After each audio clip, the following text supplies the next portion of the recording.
So you can start now. Right. ये बात I think ये 2020 की है, दिसंबर में। बॉम्बे में काफी ज्यादा पेंडेमिक था और काफी सारे एक्टर्स जो हैं वो बॉलीवुड से जा चुके थे और कई सारे टेक्नीशियंस भी नहीं थे और मैं ऑफिस में अकेला ही रहता था। लाइक मेरी ड्यूटी होती थी कि भी ऑफिस में आपको सुबह 10 बजे आना है, 2 बजे तक रहना है। तो उस दौरान जो है मुझे एक मेरे फ्रेंड ने एक स्टोरी भेजी कि ऐसी ऐसी एक कहानी है जो कि सिर्फ एक सिंगल लोकेशन पे ही हम लोग शूट कर सकते हैं। और तो मैंने उसको कहा, यार मैंने कहा यार सिंगल लोकेशन पे कैसे होगा? तो उसने कहा नहीं नहीं हम कुछ करेंगे। और इंटरेस्टिंगली उसने मुझे कुछ आइडियाज दिए और उसने बोला कि हम लोग क्या करेंगे, हम जैसे गुरिल्ला शूट करते हैं। तो अभी अच्छी बात ये है कि चारों तरफ जो है मतलब लोग आ नहीं रहे, जा नहीं रहे, तो मैं कुछ ऐसे स्पॉट जानता हूँ जहाँ पर भीड़ ही नहीं होती बिल्कुल। और बिना परमिशन के भी हम लोग अगर कैमरा छुपा के शूटिंग करेंगे तो किसी को पता नहीं चलेगा। तो मैंने तो ये आइडिया यहाँ से आया कि पैंडेमिक में क्योंकि लोकेशन खाली है और नॉइस नहीं है, गाड़ियाँ आ नहीं रही, जा नहीं रही, लोग अंदर ही हैं, तो हम क्यों ना छुप के एक फ़िल्म बना लें। तो यहाँ से ये आइडिया जो है जनरेट हुआ और फिर जब मुझे अ, उनका वो जो एक था एक्साइटमेंट था वो मुझे थोड़ा ट्रिगर हुआ। और उस दौरान मैं भी सोच रहा था कि कैसे मैं डायरेक्शन के अंदर ब्रेकिंग करूँ। तो मुझे लगा शॉर्ट फ़िल्म एक अच्छा तरीका हो सकता है अपने स्किल्स को पॉलिश करने के लिए। तो फिर मैंने हाँ कर दी और सरप्राइज़िंगली मेरे हाँ करते ही फिर जब मैंने अपने डीओपी से बात की, क्योंकि कई सारे फ्रेंड्स मेरे जो थे एड फ़िल्म्स में काम कर रहे थे ऑलरेडी, तो वो खुद तो नहीं आ सकते थे लेकिन उन्होंने अपने एसोसिएट कैमरामैन को मुझे एज़ अ डीओपी बोल दिया कि आप इनको ले लो, ये मेरा बहुत अच्छा एसोसिएट है और आप इसको डीओपी रख सकते हो। तो I think we can concentrate more on, let's say, for example, in some difficult situation, you made the film, right? हाँ, हाँ। How that thing got promoted on a channel of OTT platform, if we can concentrate on that. Okay. तो film बनने के बाद हुआ ये कि जब उसका ट्रेलर और पोस्टर हम लोगों ने बनाया, तो उसको बनाने के बाद सबसे पहले मैंने उसको सोनी लिव की वेबसाइट में गया मैं और वहाँ पर मैंने कुछ एक्विजिशन डिपार्टमेंट एक होता है एक्विजिशन। तो 2 डिपार्टमेंट इनके होते हैं। मैं आपको बताता हूँ 2 डिपार्टमेंट हैं। एक तो होता है कमीशनिंग डिपार्टमेंट जो किसी भी प्रोजेक्ट को पहले ही फंड करने के लिए रेडी हो जाता है और फंड करते हैं वो लोग, तो वो कमीशनिंग हो जाता है। और एक्विजिशन का मतलब ये हुआ कि जो प्रोडक्ट उनके पास आ रहा है, जिसका ट्रेलर आ रहा है, जिसका टीज़र आ रहा है, वो प्रोडक्ट खरीदना चाहिए कि नहीं खरीदना चाहिए और उसका राइट वैल्यू क्या है।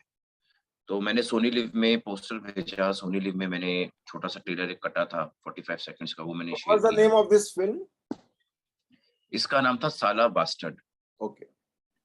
और जनरली लोग जब मुझसे पूछते थे कि क्या है, तो मैं कहता था कि प्यार का पंचनामा का उल्टा वाला वर्ज़न है, रिवर्स वर्ज़न है उसका। उसमें जो है लड़के विक्टिम थे, इसमें लड़कियाँ विक्टिम हैं। तो लोगों को थोड़ा-सा एक बड़ी जल्दी आइडिया लग जाता था। तो जब मैंने इसका पोस्टर शेयर किया और जब टीज़र भेजा तो उनको थोड़ा अच्छा लगा और उन्होंने कहा कि इसका ड्यूरेशन क्या है? फिर उन्होंने और डिटेल्स माँगी। तो सबसे पहले पोस्टर और टीज़र, प्रोमो ये बना के रखना बहुत ज़रूरी है। कभी भी जब आप कुछ बनाते हैं, तो जनरली हम लोग पोस्टर भूल जाते हैं। हम लोगों को लगता है कि पोस्टर के लिए क्या करना, लेकिन पोस्टर से ही सबसे पहले आपका जो फर्स्ट इंट्रोडक्शन होता है आपके किसी भी प्रोडक्ट का, वो पोस्टर से ही होता है।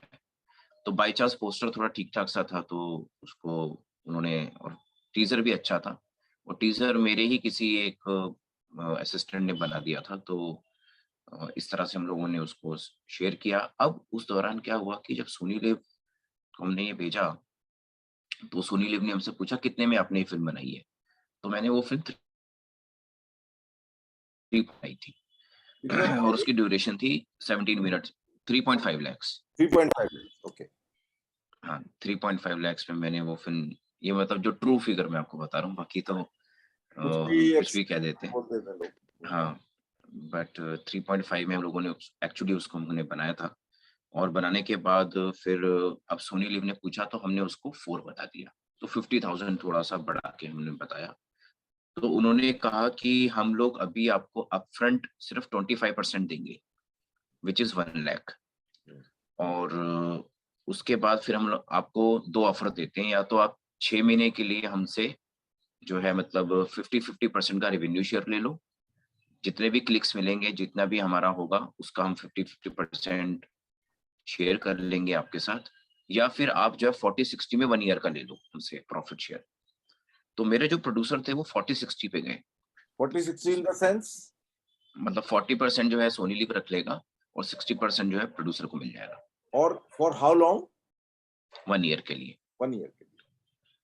तो ये जो स्कीम थी मेरे प्रोड्यूसर को ज़्यादा बेटर लगी। उनको लगा कि ये ठीक है, क्योंकि इसमें at There's least a 1 long year term, तक। there's a long term हाँ, clicks would be there. That is it. Right, right, right. तो ऐसा करके फिर ये सब हुआ। और लेकिन तभी उसी दौरान क्या हुआ कि सोनी लिव के ही किसी एक्विजिशन वाले बंदे ने हॉटस्टार के किसी बंदे को ये बात बता दी कि एक फ़िल्म आई हुई है, जो चिक फ्लिक है। चिक फ्लिक मतलब कि जैसे गर्ल्स कॉमेडी होती है।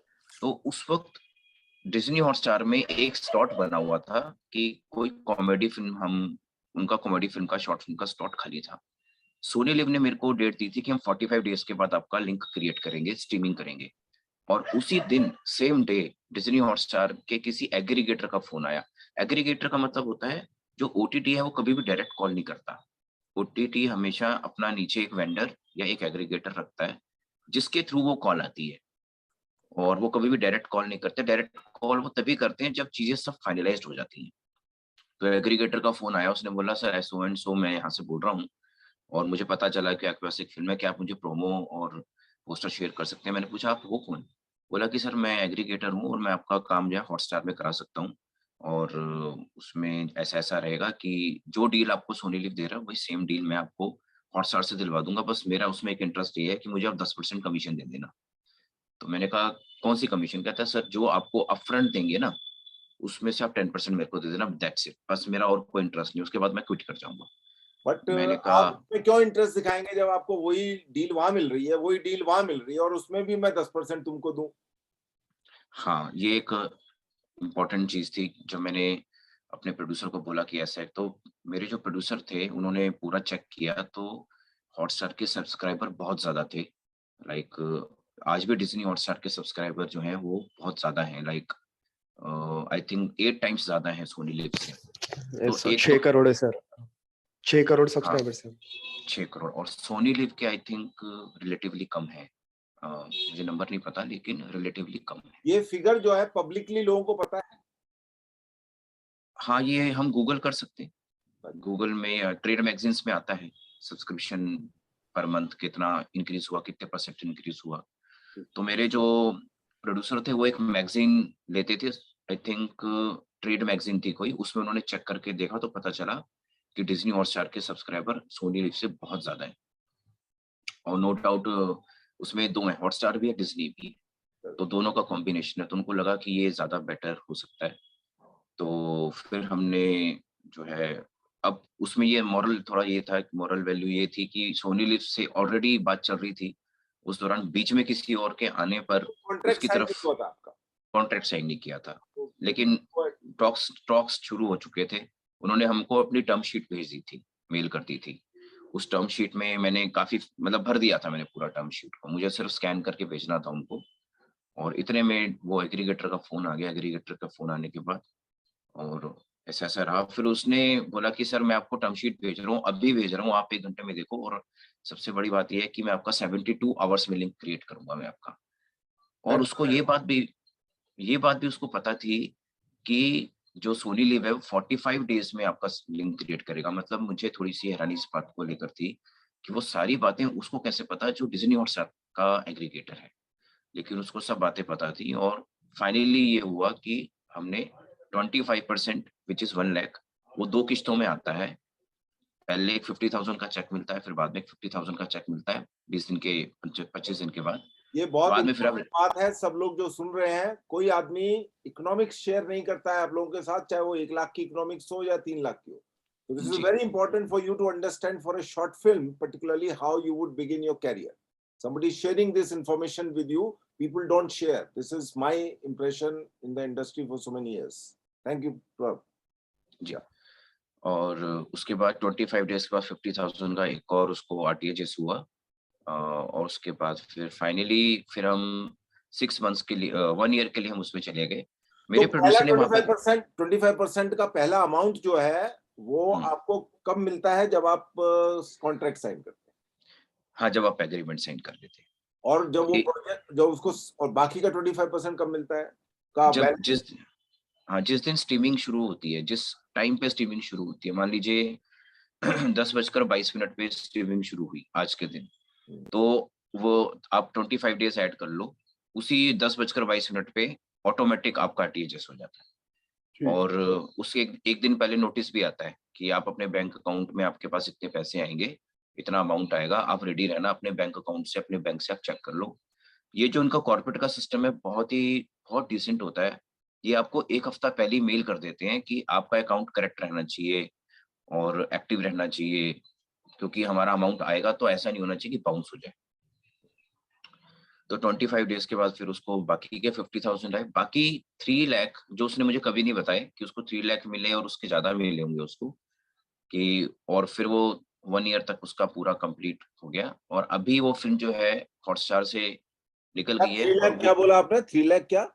आई थिंक उसको काफी प्रॉफिट हुआ था उससे। 3 लाख टोटल फिल्म हमने 4 लाख में कोट की थी, करेक्ट। 1 लाख तो उसको मिल गया, बाकी 3 लाख उसका बचा हुआ था, जो मुझे लगता है मैक्सिमम 5-6 मंथ्स में निकल गया होगा उसका, और बाकी के 6 मंथ्स उसको प्रॉफिट हुआ है, जो भी प्रॉफिट हुआ, जो मुझे उसने कभी रिवील नहीं करा, मैंने पूछा भी नहीं कभी प्रोड्यूसर से। अच्छा। और अभी सेम प्रोड्यूसर ने मेरे को फिर साला बास्टर्ड पार्ट 2 बनाने के लिए दिया है। बट ये बात आप पूछ सकते थे, क्योंकि उससे तो कोई फर्क नहीं पड़ेगा। He hired you for a professional fee, he paid it to you, you delivered the project, so at least you would have come to know कि भाई इकोनॉमिक्स क्या रहता है, कि कितने नंबर ऑफ क्लिक्स आए, कितने लोगों ने देखा, क्या वो रहा। हाँ, वो एक डैशबोर्ड होता है जो ये कंपनीज आपको देती हैं। हॉटस्टार ने हमको एक डैशबोर्ड दिया था। ठीक है। डैशबोर्ड जो है वो प्रोड्यूसर के पास ही रहता है, उसकी की उसके पास ही होती है। अच्छा। तो एज ए डायरेक्टर, हाँ, तो उन्होंने वो मुझे बस एक बार दिखाए थे कि देखो परम, ये इतने क्लिक्स आ चुके हैं हमारे, और हमें सबसे ज्यादा क्लिक्स अहमदाबाद से मिले थे। वो भी उन्होंने मुझे बताया, उसका रीजन भी, क्योंकि उसमें जो एक एक्ट्रेस थी जिसका नाम मोनल जगतानी था, वो स्प्लिट्सविला विनर थी अहमदाबाद से। तो अहमदाबाद से काफी सारे क्लिक्स हमें काफी अच्छा रिस्पॉन्स प्रमोट किया अहमदाबाद में अपनी फिल्म को भी थोड़ा सा। हाँ, मेरी फिल्म है, देखो। एग्जैक्टली। और उसके बाद वो दोनों एक्ट्रेसेस में से एक एक्ट्रेस को तो साउथ इंडिया में भी एक फिल्म मिली करने के लिए because of that short film, और तो वो उसको एक मिला। उसके अंदर करण छाबड़ा नाम का मेरा मेन एक्टर था, जो मेल एक्टर, वो काफी अच्छा एंकर भी है, बॉलीवुड में एंकरिंग भी करता है वो। और बाद में उसने गिन्नी वेट्स बिन्नी एक फिल्म आई थी नेटफ्लिक्स पे, उसमें उसने एक रोल भी किया था। करेक्ट। तो वो भी उसके अंदर काफी उसका रहा। तो लाइक इस तरह से अच्छे क्लिक्स मिले, अच्छी चीजें गई।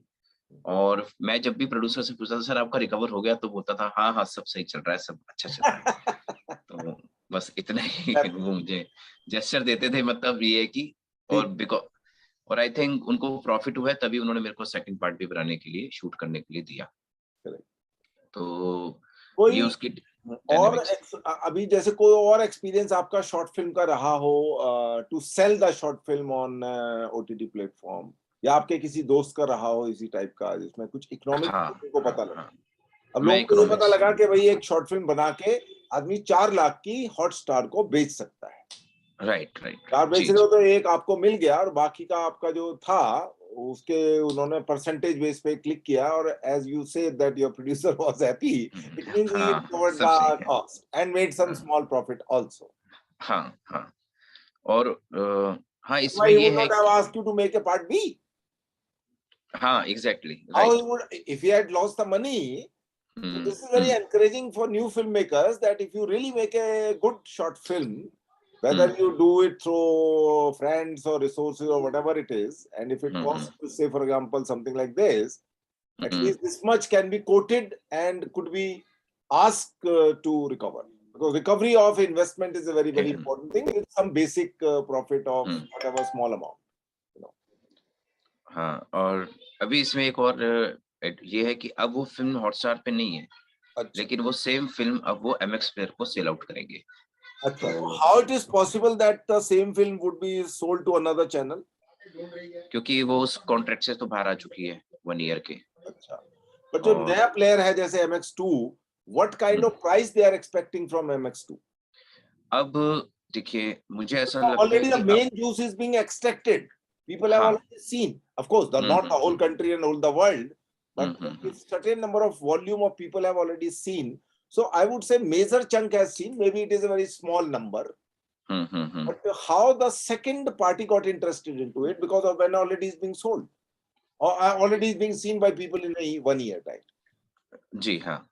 देखिए इसमें क्या है कि जो अभी जो एग्रीगेटर्स होते हैं, जो ओटीटी और डायरेक्टर के बीच का प्रोडक्शन प्रोड्यूसर पार्ट और ओटीटी के बीच में एग्रीगेटर होते हैं, Correct. वो सेल्स पर्सन होते हैं वो क्या और पर्सन ओटी होते हैं? वो एक तरह के सेल्स पर्सन होते हैं, सेल्स एजेंट है बेसिकली वो. We sales call it agent है as वो। a aggregator because he has a bouquet of 5-6 channel with him and he can hmm, pitch the project to some other people. That's why we call it as aggregator. But he is basically a sales agent. वो sales agent होते हैं और उनको OTT call करता है कि भई हमारे स मान लीजिए कि हर महीने जो है इनको नया कंटेंट डालना ही होता है। तो जो डिज़्नी वाले बंदे हैं, उन्होंने साला बास्टर्ड देखी है, लेकिन जो एमएक्स प्लेयर के सब्सक्राइबर हैं, उन्होंने नहीं देखी है। Correct, correct, correct. तो ऐसे ही जो सोनी लिव के सब्सक्राइबर हैं, उन्होंने नहीं देखी Yes, होगी। शायद yes, उसमें से 10-12% लोगों ने देखी होगी। correct. तो एमएक्स प्लेयर के लिए वो एक नया प्रोडक्ट है, लेकिन ये पॉइंट भी है क्योंकि वो ऑलरेडी जो है यूज़ हो चुका है, तो उसमें फिर कम मिलता है। जब आप उसको सेल आउट करेंगे तो कम मिलेगा। सेम जैसे सैटेलाइट राइट्स होते हैं। Correct, correct. अगर आपकी फ़िल्म पहली बार किसी सैटेलाइट पे आ रही है तो आपको ₹100 मिलेंगे, फिर 5 साल के बाद जब दूसरे चैनल पे जाएगी, तो आपको ₹50 मिलेंगे, फिर जब तीसरे 5 साल में जाएगी वो, तो आपको ₹25 मिलेंगे, ऐसे फ़िल्में हफ्ते कम आती हैं। में ऐसे शॉर्ट फिल्म्स के एग्रीगेटर कितने होंगे? Roughly, I am just asking a vague question. Just a guess. मुझे लगता है कि शायद मैं तो 3-4 को ही जानता हूँ, पर ये एक अच्छा खासा बिज़नेस है वहाँ के लोगों का और उनको कंटेंट एग्रीगेटर जो है वो अभी एक मैंने तो कई यंगस्टर्स को देखा है जो 22 साल, 25 साल के ही हैं Hmm. और वो कई सारी शॉर्ट फ़िल्म्स देखते रहते हैं और उनके लोगों को उनके प्रोड्यूसर्स को फ़ोन करते रहते हैं और बोलते हैं कि सर हमें आपकी फ़िल्म चाहिए और हम आपकी फ़िल्म को यहाँ पर सेल आउट कर सकते हैं इसमें। तो मैंने मोस्टली 25 इयर्स वाले ही बंदे 3-4 लोगों को जानता हूँ जो इसी एज के ही हैं। तो ये एक जो है नई तरह का बिज़नेस डेवलप हुआ है वहाँ पे। अब एमएक्स प्लेयर पे वो थोड़ी-सी कम रेट पे जाएगी, Correct, कम प्राइस पे जाएगी लेकिन चली जाएगी क्योंकि एमएक्स के लिए वो नहीं है फिर। correct. बट उसका लिंक ऑलरेडी क्योंकि क्रिएट होता है तो थोड़ा वो अमाउंट कम देते हैं उसमें। तो एक तरह का ये रॉयल्टी आता रहता है। क्रिएट होता है इन द सेंस कि मतलब वो फिल्म देखी जा चुकी है. लिंक क्रिएट करने का मतलब यही है. हाँ, यही है इसका मतलब। ऑलरेडी हो चुका है उसका लिंक जो है हाँ, देख चुके हैं लोग जो है लिंक क्रिएट हाँ, करने उसमें तो ऐसा तो कुछ है नहीं कि बहुत बड़ा कुछ वो कोडिंग फोडिंग करनी है उन लोगों को हाँ, सीधा का हाँ, सीधा लोड करना है अपने फॉर्मेट के अंदर जो भी फॉर्मेट बस आपको चाहिए दैट्स इट. राइट, राइट, बस वही रहता है। अच्छा इसमें भी देखिए एमएक्स प्लेयर आप में वो जो फॉर्मेट कौन सा सप्लाई करते हैं उनको जब फिल्म देते हैं वो किस फॉर्मेट में देते हैं डॉट मूव में देते हैं एमपेग 4 में देते हैं किस फॉर्मेट के अंदर. अ, वो हमारा होता है अ, आई थिंक एवीआई होता है शायद एवीआई या इस तरह का कोई हैवी मतलब अच्छी सी फाइल होती है हाई 2-3 रिजोल्यूशन. जीबी हाँ, हाई रेज़ोल्यूशन फाइल होती है। सबटाइटल का क्या सीन रहता है वहां पे वो लोग सबटाइटल अगर मान लीजिए आपकी फिल्म हिंदी में है हुँ, तो उसका सबटाइटल इंग्लिश में या कुछ इस टाइप से अवेलेबल होगा जो आदमी केरला का आदमी है उसने सुना आपकी बारी फिल्म में और वो आप तो हिंदी तो नहीं जानता तो क्या वो देख सकता है हाँ। उसको सबटाइटल वर्जन में इंग्लिश के अंदर. हाँ, वो देख सकता है तो सबटाइटल हमें प्रोवाइड करने पड़ते हैं। अगर हम प्रोवाइड करेंगे तो वो अपलोड कर देते हैं, अगर हम प्रोवाइड नहीं कर रहे तो फिर वो अपलोड नहीं करेंगे। तो ये थोड़ी-सी हमारी स्मार्टनेस है कि हम सबटाइटल दें तो बहुत अच्छी बात रहती है वो, अच्छा रहता है। सबटाइटल किस मतलब वर्ड फाइल में देने पड़ते हैं या कैसे मतलब ऑलरेडी जनरेट करके किस तरीके से क्योंकि वो हमेशा तो सबटाइटल नहीं चलेंगे वो तो तब चलेंगे जब सबटाइटल आप ऑन करेंगे. वो एक एक्सटेंशन होता है एसआरटी, अच्छा. करेक्ट. उस एक्सटेंशन पे हमें देनी पड़ती है, तो वो मैनुअल ऑन ऑफ होता है वो एसआरटी जो फाइल होता है, ओके. वो जो आप ऑन करते हैं तो ही वो सबटाइटल शो करता है, अदरवाइज़ वो ऑफ रहता है ऑटोमेटिक। ठीक. ठीक. तो ये है, उसके बाद एक और केस मैं डिस्कस कर सकता हूँ, एक फ़िल्म है आनी बानी। तो ये फ़िल्म मेरे एक प्रोड्यूसर फ्रेंड ने बनाई थी आज से 3 साल पहले, और वो फ़िल्म पड़ी हुई थी। पड़ी रही, कोई उसने कहा, किसी ने बोला यार क्वालिटी अच्छी नहीं है, किसी ने बोला कंटेंट अच्छा नहीं है, थोड़ी-सी अ, हिंदू-मुस्लिम विवाद पे थी, और मगर अच्छी फ़िल्म बनाई थी उन्होंने, और एक बच्चे के पर्सपेक्टिव से वो फ़िल्म बनी थी। तो अ, अब क्या होता है कि जब परसानिया जैसी फ़िल्म बन चुकी हैं, हम्म, तो आदमी को लगता है कि यार जब हम इस तरह की फ़िल्म देख रहे हैं रायट्स बेस्ड, जिस पे रायट्स हो रखे हैं, तो इस तरह की फ़िल्म होगी। लेकिन वो थोड़ी-सी कम बजट की अच्छी सुलझी हुई फ़िल्म थी, लेकिन बिक नहीं रही थी, और फाइनली हुआ ये कि MUBI, मूवी, आनी एक बनी मूवी चैनल है, करेक्ट। मूवी एक ऐप आया है नया, और ये ऐप जो है इसका सब्सक्रिप्शन सबसे ज़्यादा महँगा है, नेटफ्लिक्स से भी ज़्यादा महँगा है, 699 पर मंथ। ये कुछ वो इंडिपेंडेंट फिल्म्स दिखाता है, यूरोपियन वगैरह भी, करेक्ट करेक्ट। एग्ज़ैक्ट। तो ये हमेशा ये वो फ़िल्में, एनएफटीसी की सारी फ़िल्में आपकी यहीं पड़ी हुई हैं। ये आर्ट सिनेमा का ही ऐप है ये। जिन करेक्ट, लोगों को आर्ट सिनेमा देखना है, वो वही मूवी ऐप में जाएँ। खुदा ये सब है उनके पास।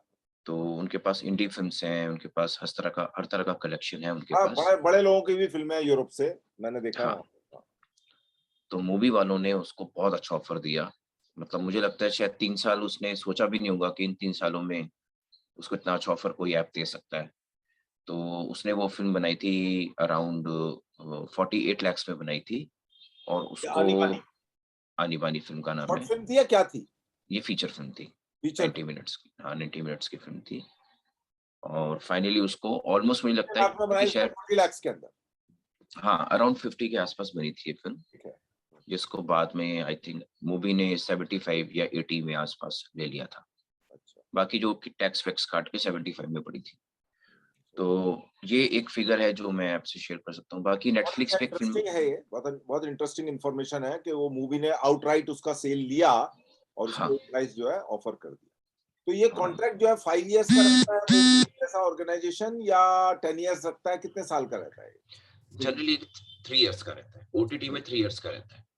उसका कारण ये है कि ओटीटी चाहता ही नहीं है कि वो ज़्यादा लॉन्गर पीरियड के लिए राइट्स रखे। क्योंकि तो उनके पास कंटिन्यूअसली मटेरियल बहुत सारा, क्योंकि हर महीने का सब्सक्रिप्शन है उनके पास। तो उनको हर महीने नया कंटेंट डालना है, तो वो 3 साल, 5 साल लेके क्या करेंगे? क्योंकि फाइनली उनको 3 साल में एग्ज़ॉस्ट करना ही है, उसको नया मटेरियल ही परचेज़ तो करना जैसे है। कुछ फ़िल्में हैं, जैसे गोदार्द वगैरह, ये सब जो पुरानी फ़िल्में हैं, वो तो 25 साल पहले बनी है, 30 साल पहले बनी है और मुझे अब हाँ, देखनी है मान लीजिए, तो वो तो इन टर्म्स ऑफ कुछ फ़िल्में तो कल्ट के स्टेटस में चली जाती हैं, तो if they don't have the हाँ। Rights now, I will not be able to watch it. हाँ, लेकिन क्या है कि अब जैसे आनी-बानी नई फ़िल्में करने बनाई है, नॉट गोदार्द या समझ गया। तो उनको ये लगता है कि यार हाँ, कोई जैसे शिप ऑफ थीसिस है, भी आनंद गांधी की फ़िल्म है, तो उसके राइट तो 20 साल तक रखो आप, क्योंकि ये फ़िल्म कंटिन्यूअसली देखी जाएगी। तो थोड़ा-सा एक वो भी हाँ, मैं होता है मैं कि पिछले 8-10 साल से सोच रहा हूँ इस फ़िल्म को देखने का, आज तक देख नहीं पाया। मैं सोचता हूँ हाँ, देखूँगा, देखूँगा, कभी ना कभी देखूँगा, बट वो हुँ, देख नहीं पाया हूँ। तो मुझ जैसे बहुत सारे लोग होते हैं जो सोचते रहते हैं और कभी ना कभी देखेंगे। तो वो कभी ना कभी देखेंगे, वो 8 साल भी हो सकता है, 10 साल भी हो सकता है। तो वो हाँ, नहीं, फ़िल्म है। वो तो बहुत ऐसे ही बहुत सारे इंस्पायरिंग लोग फ़िल्म है। हैं जो हाँ, अपनी एक हाँ, हाँ, लिस्ट हाँ। बना के बैठे होते हैं और उस हुँ, लिस्ट में वो नंबर होता है कहीं न कहीं इधर-उधर, मगर हाँ, वो आगे-पीछे चलता रहता है कि पहले और चलता देख है। लेते हैं। हाँ, जैसे मैं कई बार सोचता हूँ मुझे आंधी फ़िल्म देखनी है गुलज़ार साहब की, मैं देख ही नहीं पा रहा हूँ। 2 साल, दो बट बीच-बीच में कभी कहीं फ्रेंड के वहाँ बैठा होता हूँ, तो चलो अभी थोड़ा देख लिया, पर प्रॉपरली नहीं देखी जा रही है। तो करेक्ट। ब है, ऐसा होता है।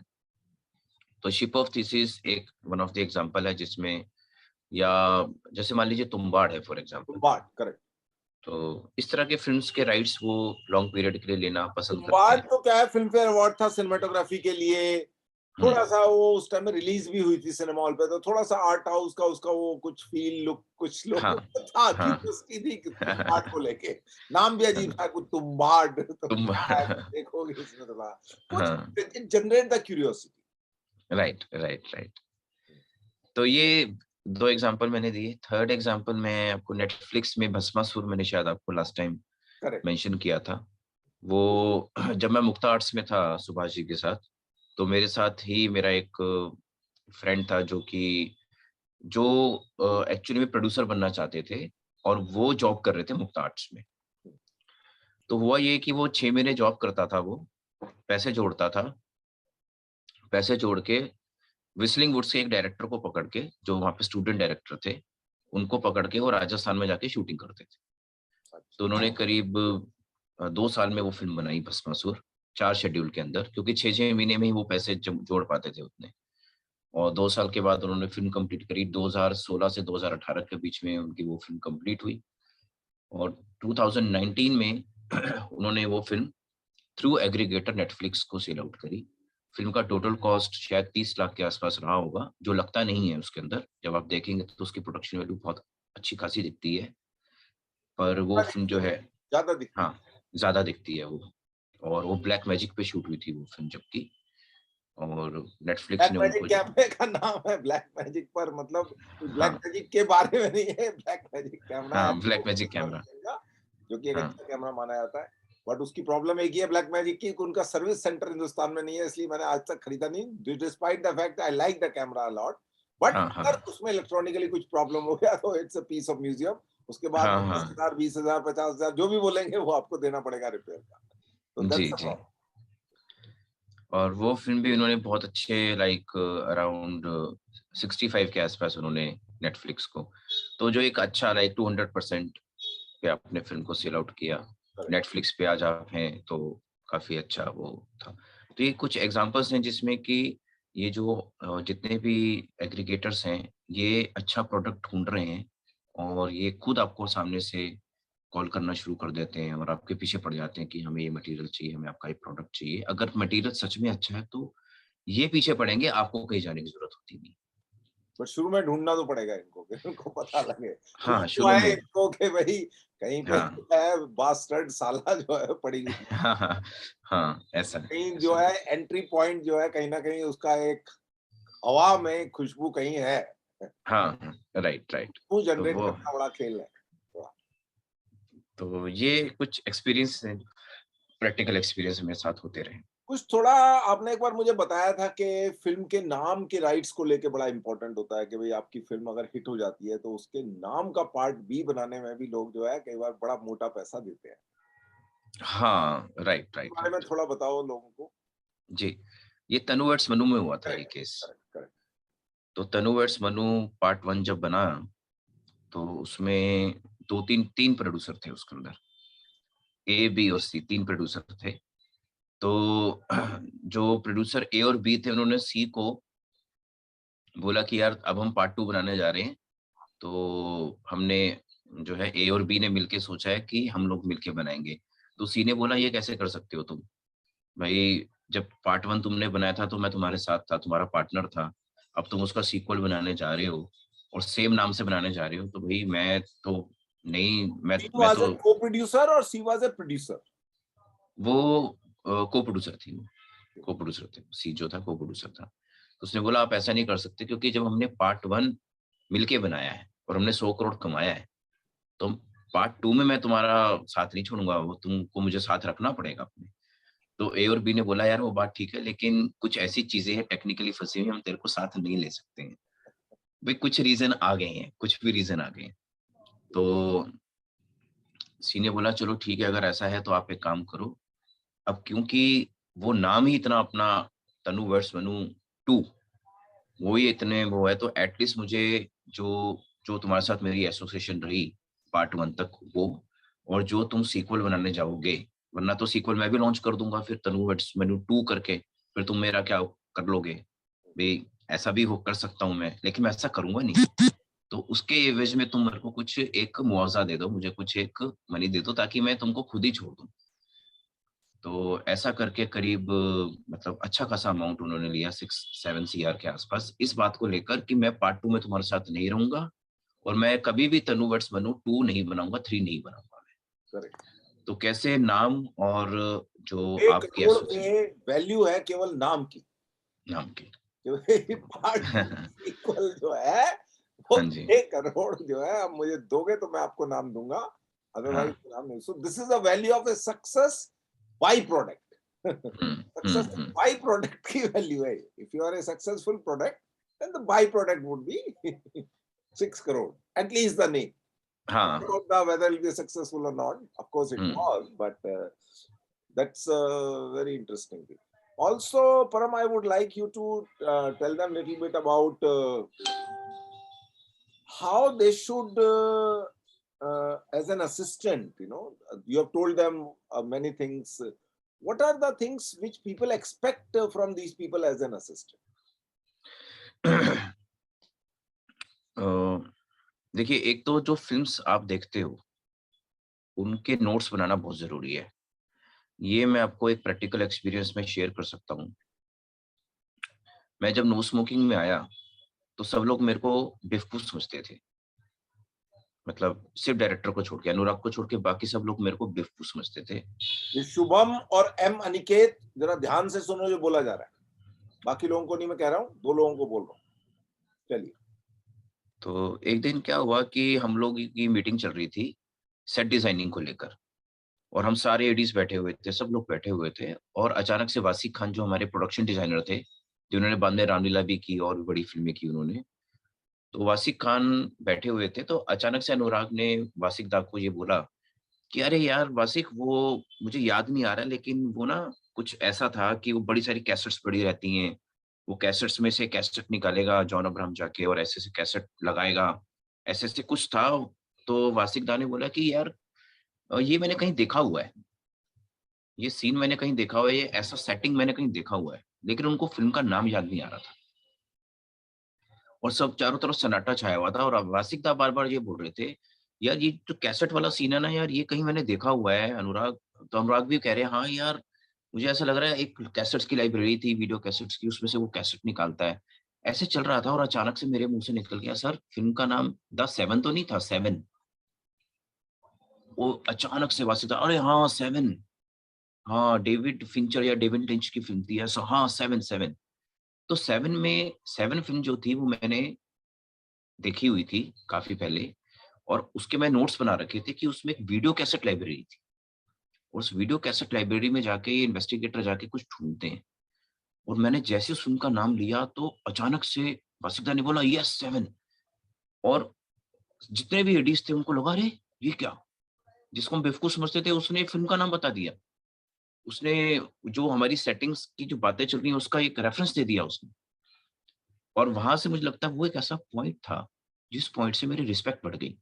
क्योंकि फ़िल्म का प्रोडक्शन डिज़ाइनर ने मेरे को एप्रिशिएट किया बाद में, "अरे यार परम यार, यार तू तो सही निकला यार, और कौन-कौन सी फ़िल्में देखता है तू?" तो प्रोडक्शन डिज़ाइनर ने मेरे से जब ये 2-3 बातें पूछी, उस मीटिंग के मीटिंग चलती मीटिंग में, तो बहुत अच्छा, मेरे को भी अच्छा लगा कि एट लीस्ट मैं कुछ कंट्रीब्यूट कर पाया, मैं कुछ बता पाया। तो जितने भी एडीज़ होते हैं उनसे सबसे बड़ी एक्सपेक्टेशन ये होती है कि वो हमेशा चार्ज रहें, इनपुट्स देने के लिए चार्ज रहें, और इनपुट्स आप तभी दे पाएँगे जब आपके अंदर एक तो मोटिवेशन होगा इनपुट देने का, और दूसरा आपके पास नॉलेज भी होनी चाहिए। अगर आपके पास इन्फॉर्मेशन नहीं है, नॉलेज नहीं है, तो आप चाहकर भी इनपुट दे ही नहीं पाएँगे। आपको एक एक्टर का नाम नहीं याद आ रहा है, या आपको उस फ़िल्म का नाम नहीं याद आ रहा है, क्योंकि आपने देखी तो थी लेकिन आपने उसको एब्ज़ॉर्ब नहीं किया था। उनके नाम आपको याद नहीं है। तो आई थिंक ये सब चीज़ें जो हैं, जैसे एक बार मुझे याद है, मैंने स्टीवन सोडरबर्ग की एक फ़िल्म के बारे में मेंशन किया था, ट्रैफिक। तो उसको लेकर जो हमारे आस तो फिर उसके बाद जितने भी एडीज़ थे और जितने भी मेरे सीनियर्स थे, वो मेरी थोड़ी-सी रिस्पेक्ट करने लगे कि नहीं यार, ये लड़का बोलता कम है लेकिन जानता है चीज़ों को। तो इस तरह से फिर तो मुझे लगता है कि आप जितने भी एडीज़ हैं, इनपुट देने के लिए रेडी रहें, लेकिन इनपुट देने का एक तरीका होगा। वो तरीका बड़ा हम्बल होना चाहिए, और वो तरीका ऐसा होना चाहिए कि कई बार लोगों को लगता है शो कर रहा है। तो इसमें कम्युनिकेशन थोड़ा-सा हमारा आता है कि हम इस तरह से अपना इनपुट दे दें कि सामने वाले को ये भी नहीं लगे कि ये शो ऑफ कर रहा है और ये अपनी नॉलेज बताने की कोशिश कर रहा है। आपने बोला और आपने थ्रो करा और निकल गए वहाँ से।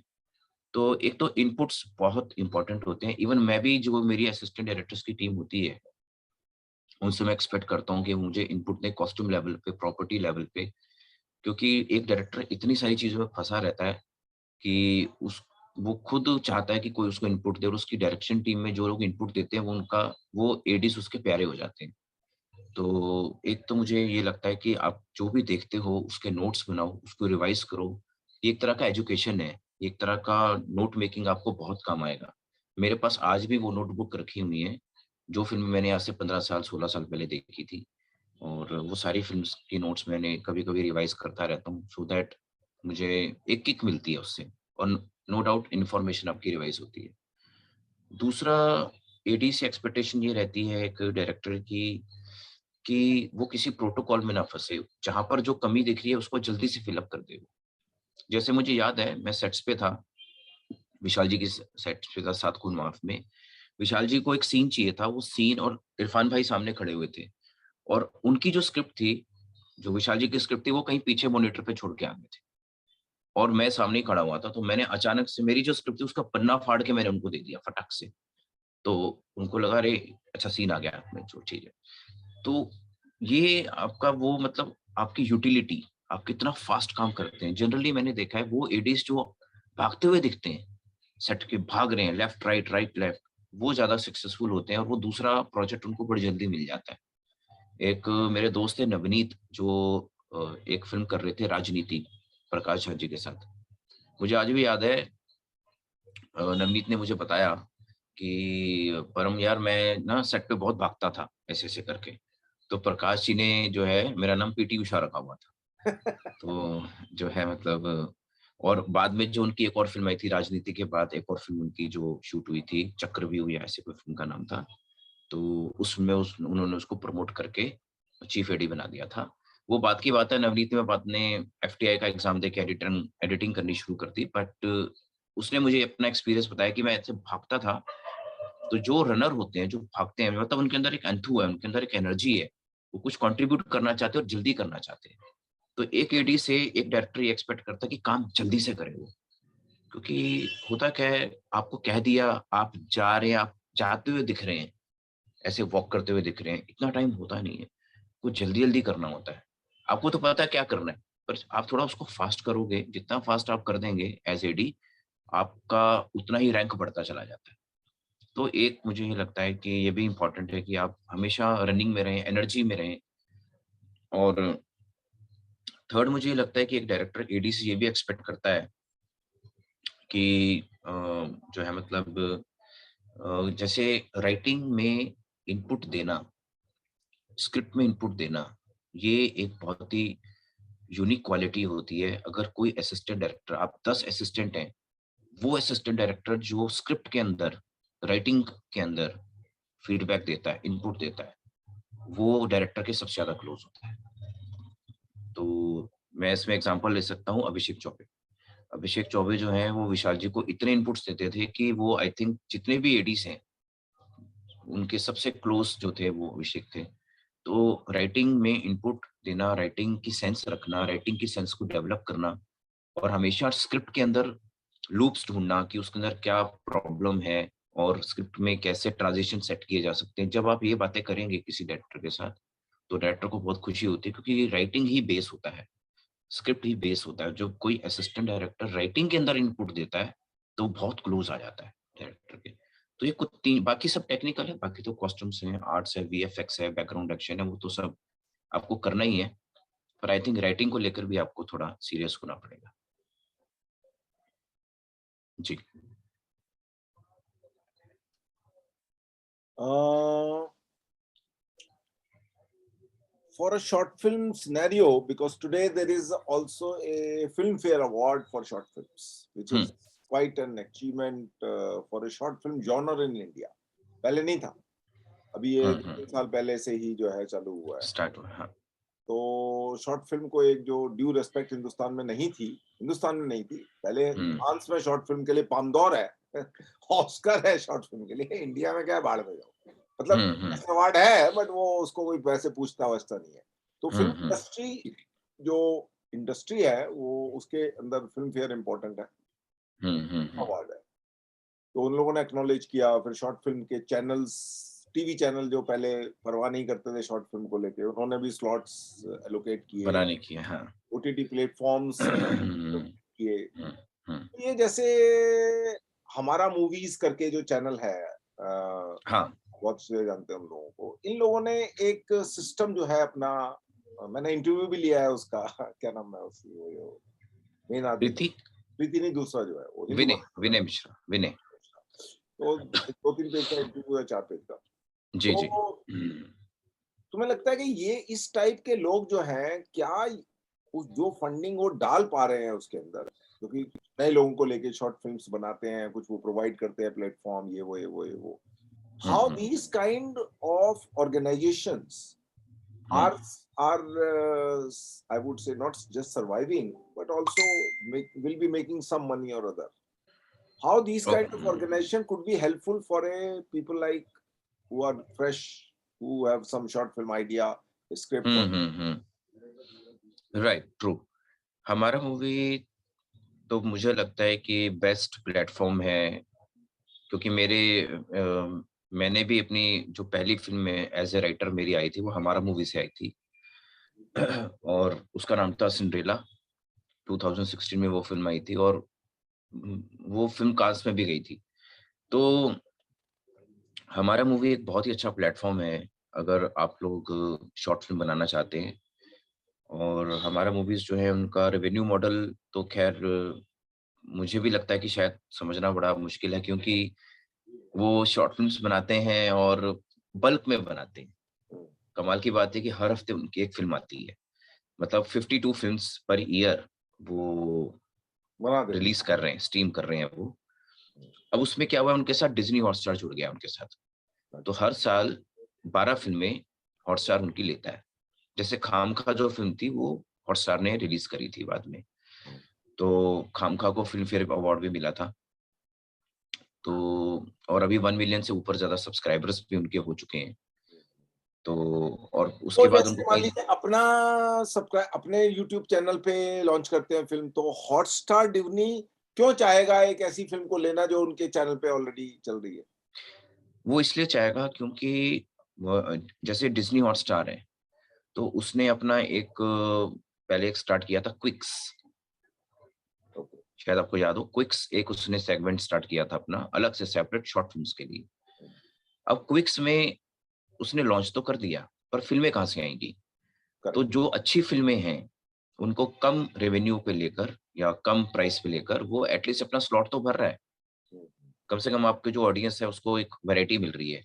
आज एक ऑडियंस चाहती है उसको 5 ही फिल्में दिखी तो वो वापस आ जाएगा, कहेगा यार इसमें तो 5 ही फिल्में। ठीक है। लेकिन आज ऑडियंस को उसमें 50 फिल्में दिखेंगी, चाहे 20 फिल्में पुरानी हैं लेकिन अच्छी फिल्में हैं, क्योंकि हमारा मूवीज की सारी फिल्में मुझे लगता है काफी अच्छी फिल्में बनाते हैं लोग। इनकी ऑलमोस्ट 70-80% फिल्में बहुत ही अच्छी होती हैं। तो ये लोग वहां से 10 फिल्में वहां से ले ली, 10 फिल्में किसी एग्रीगेटर से ले ली, और इस तरह से करके 50 फिल्म्स इन्होंने रखी हुई हैं क्विक्स में। इवन हमारा मूवी को उन्होंने एक वेब सीरीज भी कमीशन की थी हॉटस्टार ने, उनके प्रोफाइल को देखते हुए। और उसका नाम था जासूस, मुकेश जासूस, अगर आपको शायद याद हो। क्विक्स में एक सीरीज आई थी मुकेश जासूस जो हमारा मूवी ने प्रोड्यूस की थी और कमीशन की थी हॉटस्टार ने। तो अब देखिए कहीं ना कहीं ये एसोसिएशन, आपका जो कलेक्शन है, आपका जो कंपाइलेशन है, वो आपको किसी बड़े प्लेटफॉर्म से कनेक्ट करा देता है। Correct.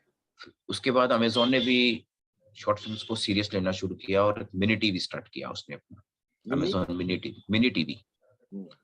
तो मिनी टीवी में छोटी सीरीज आती हैं, 10 मिनट वाले एपिसोड्स होते हैं, छोटी मिनी सीरीज शॉर्ट फिल्म्स होती हैं। परहैप्स नेटफ्लिक्स ने स्टार्ट किया है लाइफ इन शॉर्ट्स, उसमें सारी शॉर्ट फिल्में ही होती हैं। तो जब इतने ये टॉप 3 हमारे हैं, अमेज़न का मिनी टीवी, नेटफ्लिक्स का life in shorts, Disney Hotstar का क्विक्स, जब इन्होंने इतना सीरियस लिया तो फिर बाद में ZEE5 ने तो अपने मेन प्लेटफॉर्म पे डालना शुरू कर दिया शॉर्ट फिल्म्स को। और मतलब कॉर्नर पे ड्यूरेशन लिखी हुई आ जाती है और आपको मेन डैशबोर्ड पे मिल जाता है, क्योंकि वो अलग से नहीं बनाना चाह रहे हैं, वो चाह रहे हैं कि हम अपने साथ ही मर्ज कर लें। फिर उसके बाद अपना सोनी लिव ने भी लेना शुरू कर दिया इस तरह की अच्छी फिल्म्स। तो मुझे लगता है कि ये इनका रेवेन्यू मॉडल थोड़ा-सा मैं इसलिए नहीं कर पाऊँगा, क्योंकि मुझे भी कभी-कभी बहुत हैरानी होती है कि साल में 50 शॉर्ट फिल्म बनाना। और मैं जब भी उनके ऑफिस में जाता हूँ, क्योंकि प्रीति अली जो इम्तियाज़ की वाइफ भी हैं, थी आई थिंक, और वो काफ़ी मेरे से जुड़ी हुई हैं, एसोसिएटेड हैं, और मैं भी हमारा मूवीज़ के साथ जुड़ा रहा कभी। मैं जब भी उनके ऑफिस में जाता हूँ, तो मैं हमेशा देखता हूँ शूटिंग ही चल रही होती है वहाँ पे। दिन में जाओ तो भी शूटिंग, शाम को जाओ तो भी शूटिंग, कुछ ना कुछ चल ही रहा होता है वहाँ पे। और जनरली उनका ऑफिस भी खाली पड़ा रहता है, क्योंकि सब लोग शूटिंग के सिलसिले में बाहर ही रहते हैं। तो मैंने एक दिन पूछा भी था विनय से, मैंने कहा यार आप लोग यार इतना बिजी रहते हो, इतनी सारी फिल्में बनाते हो, लेकिन आपका ऑफिस छोटा सा है। मतलब एक किसी भी प्रोड्यूसर के ऑफिस में जाओ तो बहुत बड़ा ऑफिस होता है, उसका लैविश, लेकिन आपका ऑफिस बिल्कुल छोटा सा 3 बीएचके 4 बीएचके में आप इतनी सारी फिल्में बनाए जा रहे हो। तो उसने भी स्माइल करके कहा कि हाँ यार जैसे भी चल रहा है चल रहा है। तो मे बी लाइक उनका खुद का एक इंटरनेशनल फंडिंग होगा जिसको वो यूज करते होंगे, या कई ऐसे एनजीओज होते हैं जो अच्छी फिल्म्स बनाने के लिए करते होंगे। तो वो एक उनका सोर्स हो सकता होगा, एक बैकबोन हो सकती होगी। लेकिन कुछ भी हो, हमारा मूवी सच में बहुत अच्छी फिल्में बनाता है और बहुत ही डिसेंट फिल्म्स बहुत कम बजट में बनाते हैं लोग। जी। Coming to uh, the current scenario of OTT versus television serials, what will be a good choice for a student to begin their career, even if they do not want to go to television episode, fiction television, I'm talking about. Serials.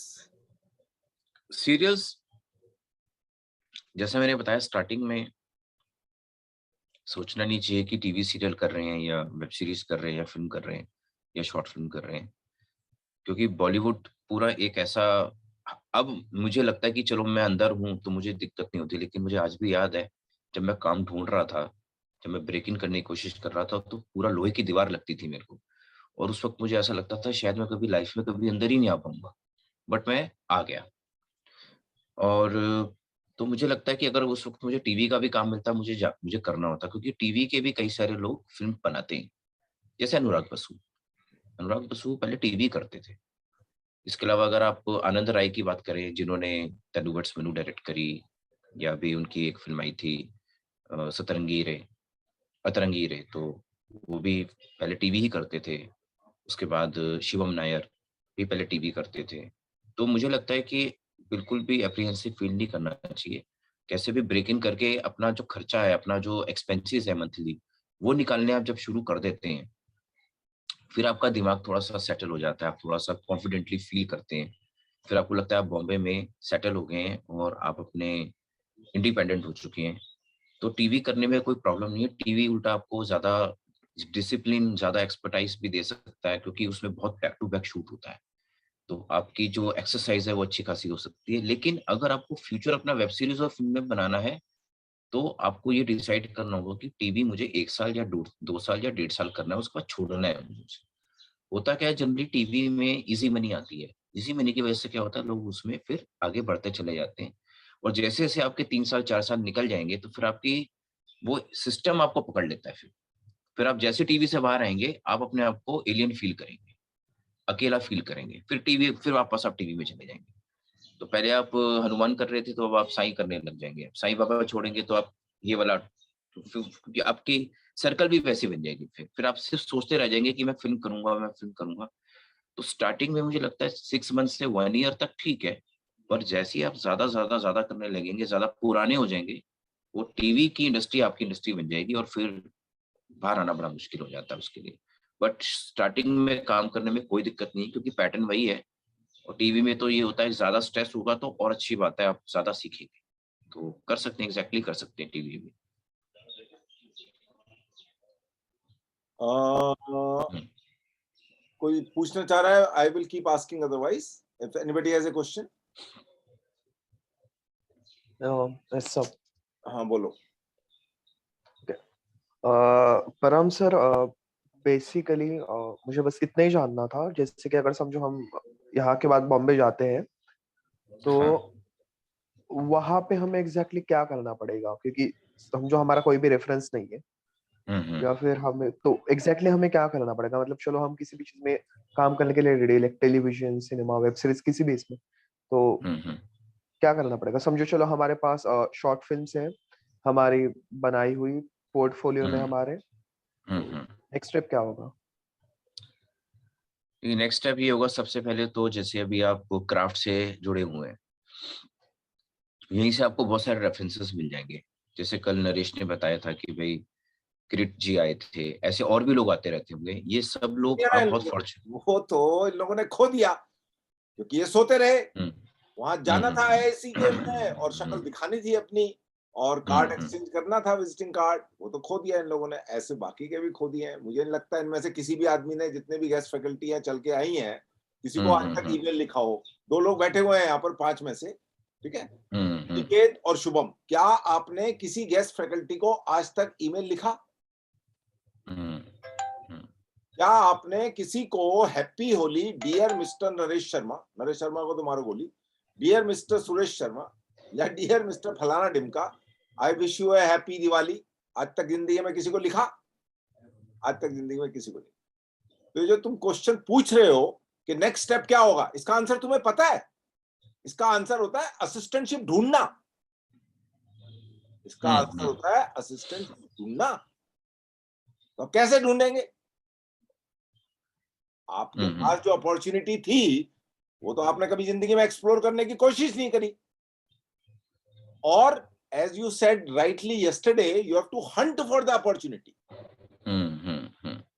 तो जो कल answer दिया गया था, that is the answer, कि you have to hunt the opportunity to meet people, find their offices, go to them, send your CVs, find their email addresses, take the pain to find the email address। तब आपको समझ आएगा कि एक email की क्या value होती है। That is the answer, that is the step। और if Param you have a different answer, please give it to them। Almost same ही है। ये नाम क्या है जिन्होंने क्वेश्चन पूछा था? ये नाम नहीं दिख रहा था। अनिकेत। अनिकेत बिल्कुल लेटेस्ट एग्जांपल बताता हूँ। मैं अभी दिल्ली आने से पहले की बात बता रहा हूँ। मेरे एक दोस्त को म्यूजिक वीडियो शूट करना था अर्जेंट, बड़ौदा में जाके, और उन्होंने मुझे फोन किया कि यार मुझे 2 असिस्टेंट चाहिए। पहली बात, मैं सिर्फ उसी को एज असिस्टेंट रेफर करूंगा जिससे मैं जिंदगी में कभी मिला हूं। मैं जिससे जिंदगी में कभी नहीं मिला, मैं कभी उसको असिस्टेंट के तौर पे कभी मैं उसको फैसिलिटेट नहीं करूंगा, कभी उसको प्रमोट नहीं करूंगा। तो एरिना मल्टीमीडिया जो बॉम्बे में है, वहां पर मैंने बहुत साल, मतलब 3-4 साल पहले एक लेक्चर दिया था, और वहां के स्टूडेंट्स में से एक स्टूडेंट मेरे कांटेक्ट में था 3 साल के बाद भी। ये मैं आपको प्रैक्टिकल बात बता रहा हूँ, ऋषि नाम है उसका। और मुझे अचानक से याद आया, तो मैंने उसका नाम लिखा था ऋषि एरिना असिस्टेंट डायरेक्टर, क्योंकि उसने मुझे बोला था सर मुझे असिस्टेंट का काम कुछ हो तो बताना। लकीली वो उस वक्त अवेलेबल था, और वो बड़ौदा गया, शूट करके आया, और अभी वही सेम डायरेक्टर जो है, जो मेरे दोस्त हैं, वो एक मिनी सीरीज शूट कर रहे, उसमें वही असिस्टेंट है। तो पहली बात तो ये कि आपको अपनी फैमिलियरिटी बढ़ानी पड़ेगी। आपको इनफैक्ट क्राफ्ट में या जो भी इंस्टीट्यूट में आप हैं, जैसे किसी भी इंस्टीट्यूट में आप जाते हैं, वहाँ पे जो फैकल्टी आती है, वो उनके साथ आपका एक एसोसिएशन खुद ही बन जाता है ऑटोमेटिक। क्योंकि हम टीचर्स हैं, हम गुरु हैं, हमने कुछ दिया, आपने रिसीव किया, तो एक एसोसिएशन तो यही बन गई हमारी, गिव एंड टेक वाली। तो ये एक बहुत ही अच्छी एसोसिएशन होती है। इवन अनुराग जो है, अनुराग कश्यप जो हैं, वो औरबिंदो कॉलेज जब भी जाते हैं, हर साल वो औरबिंदो कॉलेज जाते हैं अपने एक्सपीरियंस को शेयर करने, और वहां से कई लोग जो उनको अप्रोच करते हैं वो असिस्टेंट बनते हैं उनके बाद में। तो एक तो मुझे लगता है कि आप यहीं से अपना काम शुरू कर दो, कि क्राफ्ट में जो लोग आ रहे हैं, या आपके आसपास जो इवेंट्स होते हैं वहां पे जो कुछ लोग आ रहे हैं, उनको जाकर आप मिलो और उनसे आप मेल एक्सचेंज करो, नंबर लेने की कोशिश करो, और बाद में उनको ग्रीटिंग्स देने की कोशिश करेंगे। तो क्या होगा, एक लिंक बनेगा। आप जब तक आपका 1 साल में 6 महीने में कोर्स कंप्लीट होगा, आपका एक एसोसिएशन ऑलरेडी एक बेस बन चुका होगा। इसी बेस ने मेरे को हेल्प की थी अनुराग को वहां पर, जब मैंने अपनी शॉर्ट फिल्म में दिखाई थी। तो अनुराग ने मुझसे पूछा था कहाँ मिले थे हम लोग, तो मैंने बोला सर ब्रिटिश काउंसिल में मिले थे, वहां पर मैंने आपको 2 पोएम भी सुनाई थी। अरे अच्छा, प्रेशर कुकर वाली पोएम? मैंने कहा हाँ वही वही वही। तो देखिए, एक छोटी सी चीज काम आ गई मेरे, और मैं ब्रेक इन कर गया। तो एक तो ये है, आपको सबसे पहले यहीं से अपना, आपका काम शुरू हो चुका है, आपका काम शुरू हो चुका है, आप यहीं से नेटवर्किंग शुरू कर दो अपनी। और अगर या प्लीज करिए। और कई बार ऐसा होता है कि साउंड वाला, जो साउंड रिकॉर्डिस्ट होगा, उसके दोस्त कोई फिल्म मेकर होगा, आप साउंड रिकॉर्डिस्ट के सर्कल में होंगे, वो आपको रेफर कर देगा। कभी आप किसी के राइटिंग के असिस्टेंट होंगे, तो वो आपको रेफर कर देगा। तो रेफरेंस ऐसे ऐसे चलती है इसमें, रिकमेंडेशन। तो ऋषि को मैंने जैसे ही रिकमेंड किया, जो एरिना का था, और एक ही स्टूडेंट था जो मेरे कांटेक्ट में रहा, और मैंने उसको करा। अब वो देखिए बड़ौदा में शूट भी करके आ गया, 10,000 पर डे उसको मिले। 4 दिन का शूट था, 40,000 उसको वहां से मिला होगा। और उसने मुझे वहां से फोन किया मुझे फ़ोन किया, "सर आज मैंने पहली बार सर 10,000 पर डे कमाया सर, थैंक यू" ऐसे करके। मैंने कहा, "नहीं, नहीं कोई बात नहीं" और फिर उसने नेक्स्ट 15 दिन में मेरे को बोला कि सर मैं वो मिनी सीरीज़ शूट करने जा रहा हूँ सर के साथ गोवा। मैंने कहा गुड, बढ़िया। तो ये चीज़ें ऐसी ही होती हैं। दूसरा एक किताब होती है फ़िल्म डायरेक्टरी एक होती है जिसमें सबके mail IDs, contact number almost मिल जाते हैं आपको। आई थिंक वो आपके इंस्टीट्यूट में भी होगी। वो हर बहुत बार यूज़फुल हमारे है। यहाँ नया एडिशन आता है क्योंकि हमारा उनके यहाँ बार्टर सिस्टम है। उनका हाँ। ऐड वो अपनी मैगज़ीन में देते हैं फ़िल्म इंडिया का और वो लोग हर साल जो है हमें नया एडिशन भेजते हैं। वो डायरेक्टरी बहुत काम की डायरेक्टरी है। वो आपको लगता है कि वो किसी काम की नहीं है, लेकिन उसमें से अगर आप रैंडमली भी किसी को कॉल करना शुरू करेंगे, तो अगर आप रिज़ल्ट 1% भी अज़्यूम करते हो और आपने 1000 में से 1% का रिज़ल्ट तो 10 रिस्पॉन्स अगर आपके पास आ गए और 10 पीपल आर मीटिंग यू, तो आप ये मानो कि बॉम्बे में एक बड़ी बात है कि 10 लोगों ने आपको बुला लिया। तो ये मुझे लगता है कि क्योंकि मैं अपने टाइम में जब मैं डायरेक्टरी उठा के ही मैंने सारे सब लोगों को फ़ोन करता था और लकीली मैं उस ज़माने में अशोक मेहता जी से मिला था, रैंडमली इसी तरह से, फ़िल्म डायरेक्टरी का यूज़ करके। अशोक मेहता जी तो अभी नहीं रहे, लेकिन वो मेरी पहली मीटिंग थी किसी बॉलीवुड के अ, किसी पर्सन से मिलने की। अशोक मेहता जी क्या हिंदुस्तान में अशोक मेहता से बड़ा सिनेमेटोग्राफर आज तक नहीं हुआ। आज जी, तक हिंदुस्तान के अंदर अशोक मेहता से बड़ा सिनेमेटोग्राफर नहीं हुआ। मैं नहीं एफटीआई का हुआ। आदमी बोल रहा हूँ जो कि नॉन एफटीआई का आदमी था वो। ओहो! ठीक है? ओहो! द जी, highest paid person whose date people used to wait. मैंने अपनी जी, जी, आँख से देखा है लोगों को उसकी डेट्स के लिए चक्कर लगाते हुए सेट पे। चक्कर लगाते हो। जी, सलीम जी। घोष एफटीआई ग्रेजुएट है, एडवर्टाइजिंग इंडस्ट्री में बड़ा फिल्म मेकर होता था। 1995 की बात कर रहा हूँ मैं, 94-95 की। मेहता जी के सेट पे 7 दिन चक्कर लगाए थे उसने डेट्स के लिए। हुँ, हुँ, बड़ा हुँ। एड था वो अमेज़न टायर का 25 लाख का एड उस टाइम में बड़ा एड माना जाता था क्योंकि ही हैज़ जी, टू जी। Justify the big cinematographer shot it. Though he knew many other people also, but he want Mehta ji to do it. So that was ji, Mehta. और वो तो अंडे बेच के अशोक मेहता ओहो हो, अंडे हो! बेचता था स्टूडियो के बाहर। ध्यान रखना जिंदगी में। बॉइल्ड अंडे एग्स, हाँ बेचने जी। वाला आदमी हिंदुस्तान का हाईएस्ट पेड सिनेमेटोग्राफर रहा है। उसकी टक्कर में आज तक कोई दूसरा आदमी नहीं हुआ। ना के महाजन हुआ, ना सुब्रतो मित्रा है। दो बड़े और स्टार हैं हिंदुस्तान के अंदर। नीदर के nor Subroto is equal to Ashok Mehta. Ashok hmm, Mehta hmm. Is the only Ashok Mehta. Correct, सही है और सो मैं उनसे ऐसे ही मिला था डायरेक्टरी का यूज़ करके। Like that. So it was nice in a different sense of the term. So it's 11 o'clock. So Param, we will meet at 11:30, and you just gain few more things to talk about. Otherwise, ठीक I have an expertise of asking questions for last 3 years. ठीक है, perfect, ठीक है।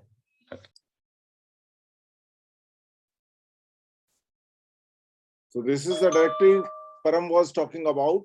And when you're buying it, not necessarily the price mentioned over there would be the exact price. Sometimes they give you the discount of 10% or 20%. There are two editions.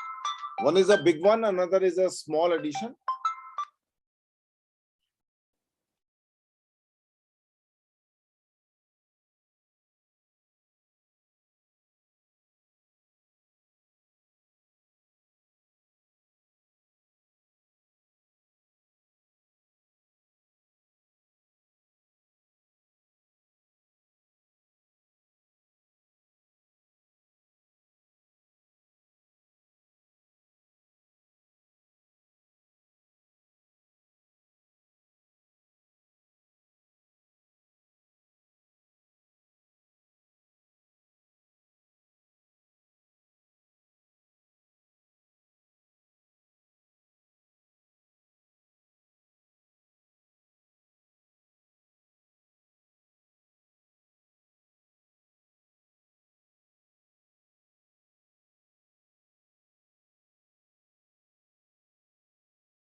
Hello?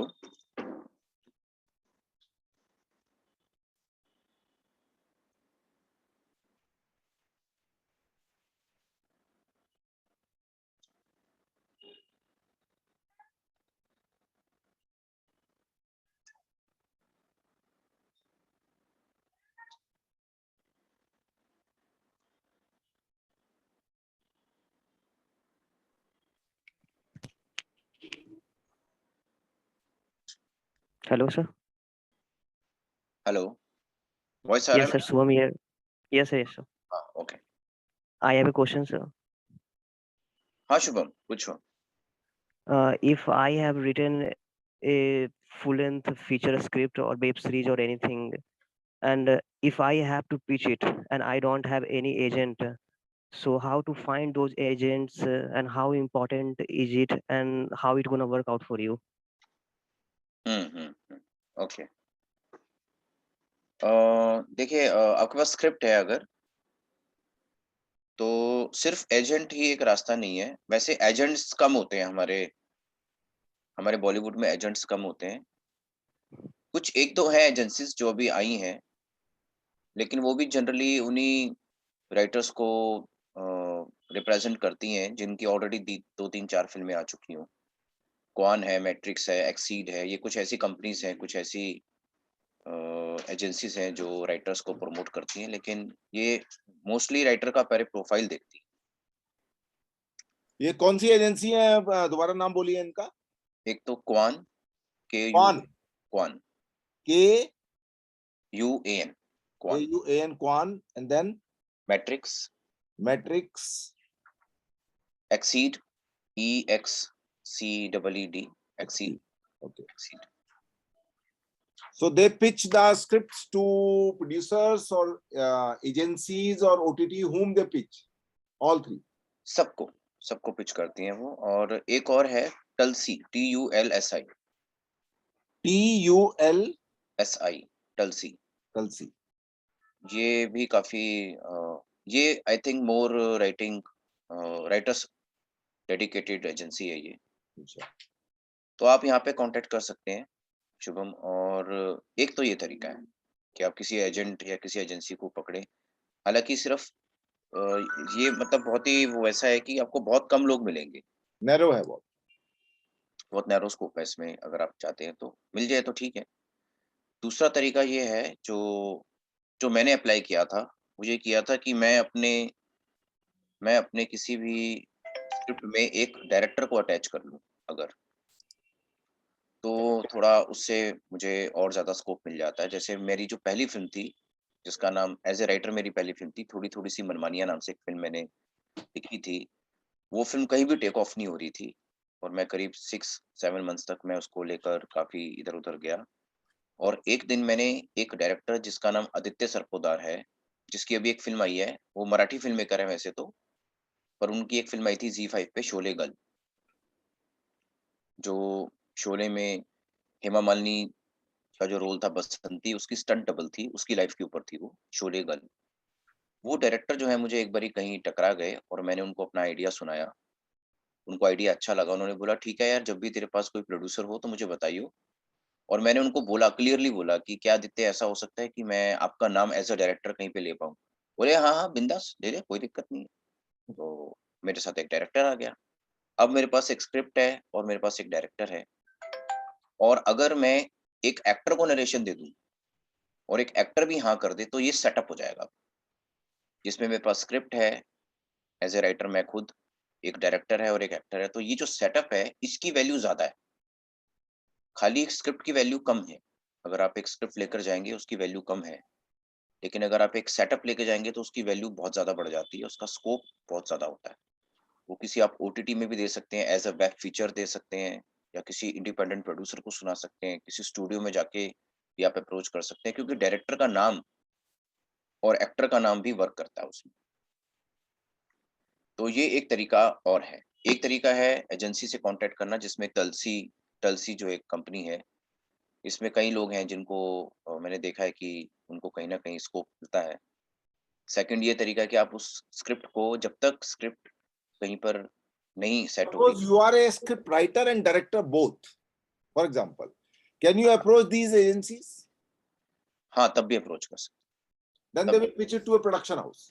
हाँ, अब उसमें ये है कि अगर आप डेब्यू कर रहे हैं अगर फॉर एग्ज़ाम्पल, तो आपका क्रेडेंशियल देखेंगे, बायोग्राफी देखेंगे, क्या करा क्या है, एकदम नए हो, गोल हो या कुछ किया है, all that. Your CV will be counted.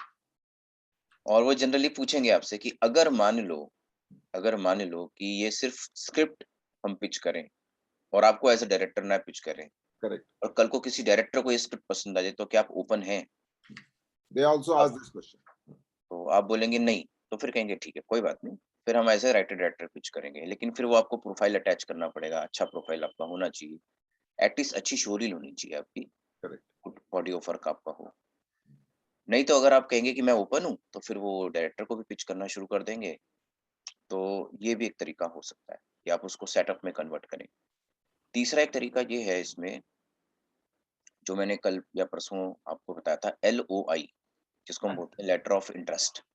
तो ऐसे लोग जो आपको बोलेंगे कि यार ये कहानी तो बहुत अच्छी है यार, मैं इसके ऊपर एक काम करता हूँ, मैं ना तेरे को इसमें Z5 का LOI करवा के देता हूँ या कुछ ऐसा करके देता हूँ। तो वो भी एक अप्रोच हो सकती है, क्योंकि किसी राइटर के पास किसी अपनी स्क्रिप्ट के ऊपर एक अच्छा LOI होना, लेटर ऑफ इंटेंट होना, वो भी एक वैल्यू रखता है प्रोड्यूसर के लिए।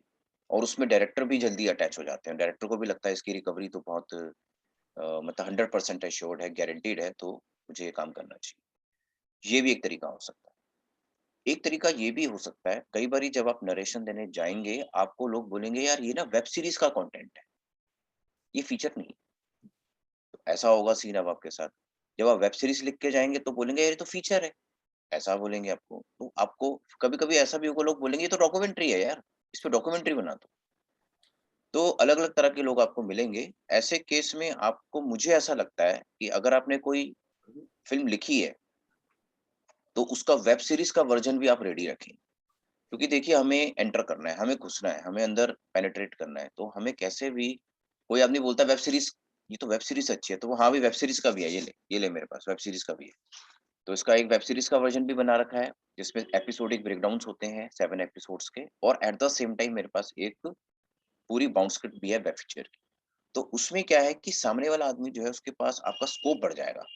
जो वेब सीरीज़ ढूँढ रहा है, वो वेब सीरीज़ की फॉर्म में भी जा सकती है आपकी कंटेंट, और एज़ अ वेब फीचर भी जा सकती है। और देखिए कंटेंट में अगर वेट होगा ना, तो आप उसको एपिसोडिक भी ब्रेक डाउन कर सकते हैं। मैं एग्ज़ाम्पल लेता हूँ पंचायत। पंचायत पहले जो टीवीएफ ने प्रोड्यूस की, वो पहले एक वेब फीचर थी। लेकिन जब ब्रेक इन नहीं हो रहा था, तो उसको कैसे एपिसोडिक बना दिया गया।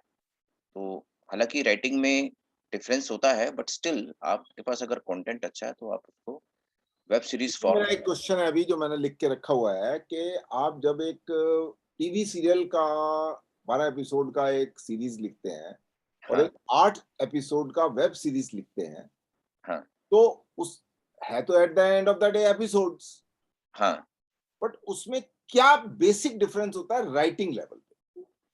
हाँ। राइटिंग लेवल पे डिफरेंस ये होता है कि वेब सीरीज़ सेंसर्ड नहीं होती, सबसे पहली बात तो ये।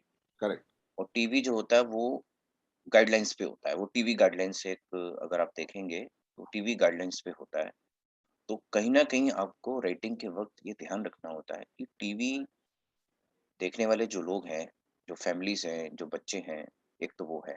लेकिन जो वेब सीरीज़ होती है, वो जनरली यूथ देखता है उसको। फिर उसके बाद वेब सीरीज़ का जो एरिया है, वेब सीरीज़ का जो मार्केट है, जो टियर 2 सिटीज़ होती हैं, 3, इंदौर हो गई अपनी, भोपाल हो गई, या उदयपुर हो गया, या जो कानपुर हो गया, इस तरह की सिटीज़ भी रहती हैं उसमें। और टीवी जो होता है वो जनरली, अगर चैनल वाइज़ अगर आप चलें, तो मेट्रो सिटीज़ में बहुत ज़्यादा देखा जाता है। तो टियर 2, टियर 3 सिटीज़ में वेब सीरीज़ चलती है। जैसे फॉर एग्ज़ाम्पल मैं ले रहा हूँ, थोड़ा-सा उस टाइप का एग्ज़ाम्पल है गंदी बात, फॉर एग्ज़ाम्पल ऑल्ट बालाजी का। तो वो हर तरह की सिटीज़ में देखा जा रहा है। लेकिन जो आपका टीवी होता है, वो थोड़ा-सा फिर उसकी ऑडियंस उस तरह की होती है, फैमिली होती है, सिलेक्टेड मेट्रो सिटीज़ होती हैं, जहाँ पे वो चैनल ब्रॉडकास्ट हो रहा होगा। टीवी गाइडलाइंस लगी होंगी उसके ऊपर, तो आपको उसके अकॉर्डिंगली लिखना होगा। आप एब्यूसिव वर्ड्स यूज़ नहीं कर सकते आप।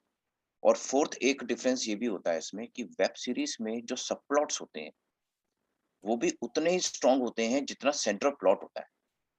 और जो टीवी होता है, उसमें एक सेंट्रल प्लॉट चलता रहता है, सब प्लॉट या तो माइल्ड होते हैं या फिर नहीं होते हैं। लेकिन वेब सीरीज़ में, जैसे एक एग्ज़ाम्पल ले सकता हूँ मैं, आरण्यक, अभी एक नेटफ्लिक्स में सीरीज़ आई, आरण्यक। उसमें अगर आप देखेंगे तो 4-5 सब प्लॉट्स हैं, इक्वली स्ट्रॉन्ग है वो। आप किसी भी सब प्लॉट को हल्का नहीं रख सकते उसके अंदर। का जो राइटिंग है वो चारुदत्त आचार्य करके एक लड़का है जो एफटीआई का है, एक बैच जूनियर था मेरे से, ही हैज रिटन इट। और उसमें अमित शर्मा करके लड़का है हमारे क्राफ्ट का, who worked as a assistant director in that project. And अच्छा after today, 2 days is the classes with Amit Sharma. So I will be sending a mail to them कि if they could watch, just a coincidence, if they could watch, then they can ask some more questions. बहुत अच्छा काम है वो, आरण्यक बहुत अच्छा काम है। मुझे ऐसा लगता है जैसे हम लूसीफर देखते हैं या हम स्ट्रेंजर थिंग्स देखते हैं यहाँ पर बैठ के, वैसे ही लोग जब इंडियन कंटेंट देखते होंगे तो आरण्यक देखेंगे, वो पंचायत देखेंगे, गुल्लक देखेंगे, उनको लगेगा यार क्या कमाल का काम किया है। और इंडियन कंटेंट है, आरण्यक बहुत अच्छा लिखा गया है और पंचायत भी जो है, अमिताभा सिंह जो हमारे ट्रस्टी भी हैं क्राफ्ट के और सिनेमेटोग्राफी के, इस batch of mine, so he shot that panchayat. Super. देखिए अभी कोई पूछ रहा था ना मुझसे कि कैसे हम ब्रेक इन करें। देखिए हमारे क्राफ्ट में ही कितना कुछ है, तो आप देख सकते हैं किरुट खुराना है, अमिताभ सिंह है, अमित शर्मा है, तो आप यहीं से शुरू कर सकते हो। आपको पूरी लॉबी मिल जाएगी यहाँ पे अपने आप में। और तो एक ये वे है जो स्क्रिप्ट की बात चल रही थी। सॉरी, तो ये मेजर डिफरेंसेस हैं वेब प्लॉट, सीरीज और, तो आपके सब प्लॉट्स। ऐसा कुछ क्यूरियोसिटी लेवल पे कुछ कहते हैं जैसे कि there should be something when you finish one episode in a web हाँ सीरीज, हाँ there हाँ should be something which should be called a curiosity level. It हाँ should leave the episode at a curiosity level so that you watch the next episode. ऐसा हाँ, ऐसा होता है। Hook points, इसको हम जनरली अपनी करेक्ट। लैंग्वेज में हुक पॉइंट्स बोलते हैं कि हुक पॉइंट्स क्या होगा। अब इसमें ये भी है कि वेब सीरीज में मैंने देखा है, जिसमें बताता हूँ। अभी मैं नेटफ्लिक्स पे एक कंटेंट मैंने पिच किया नेटफ्लिक्स पे, तो उसमें काफी सारा एक्शन था।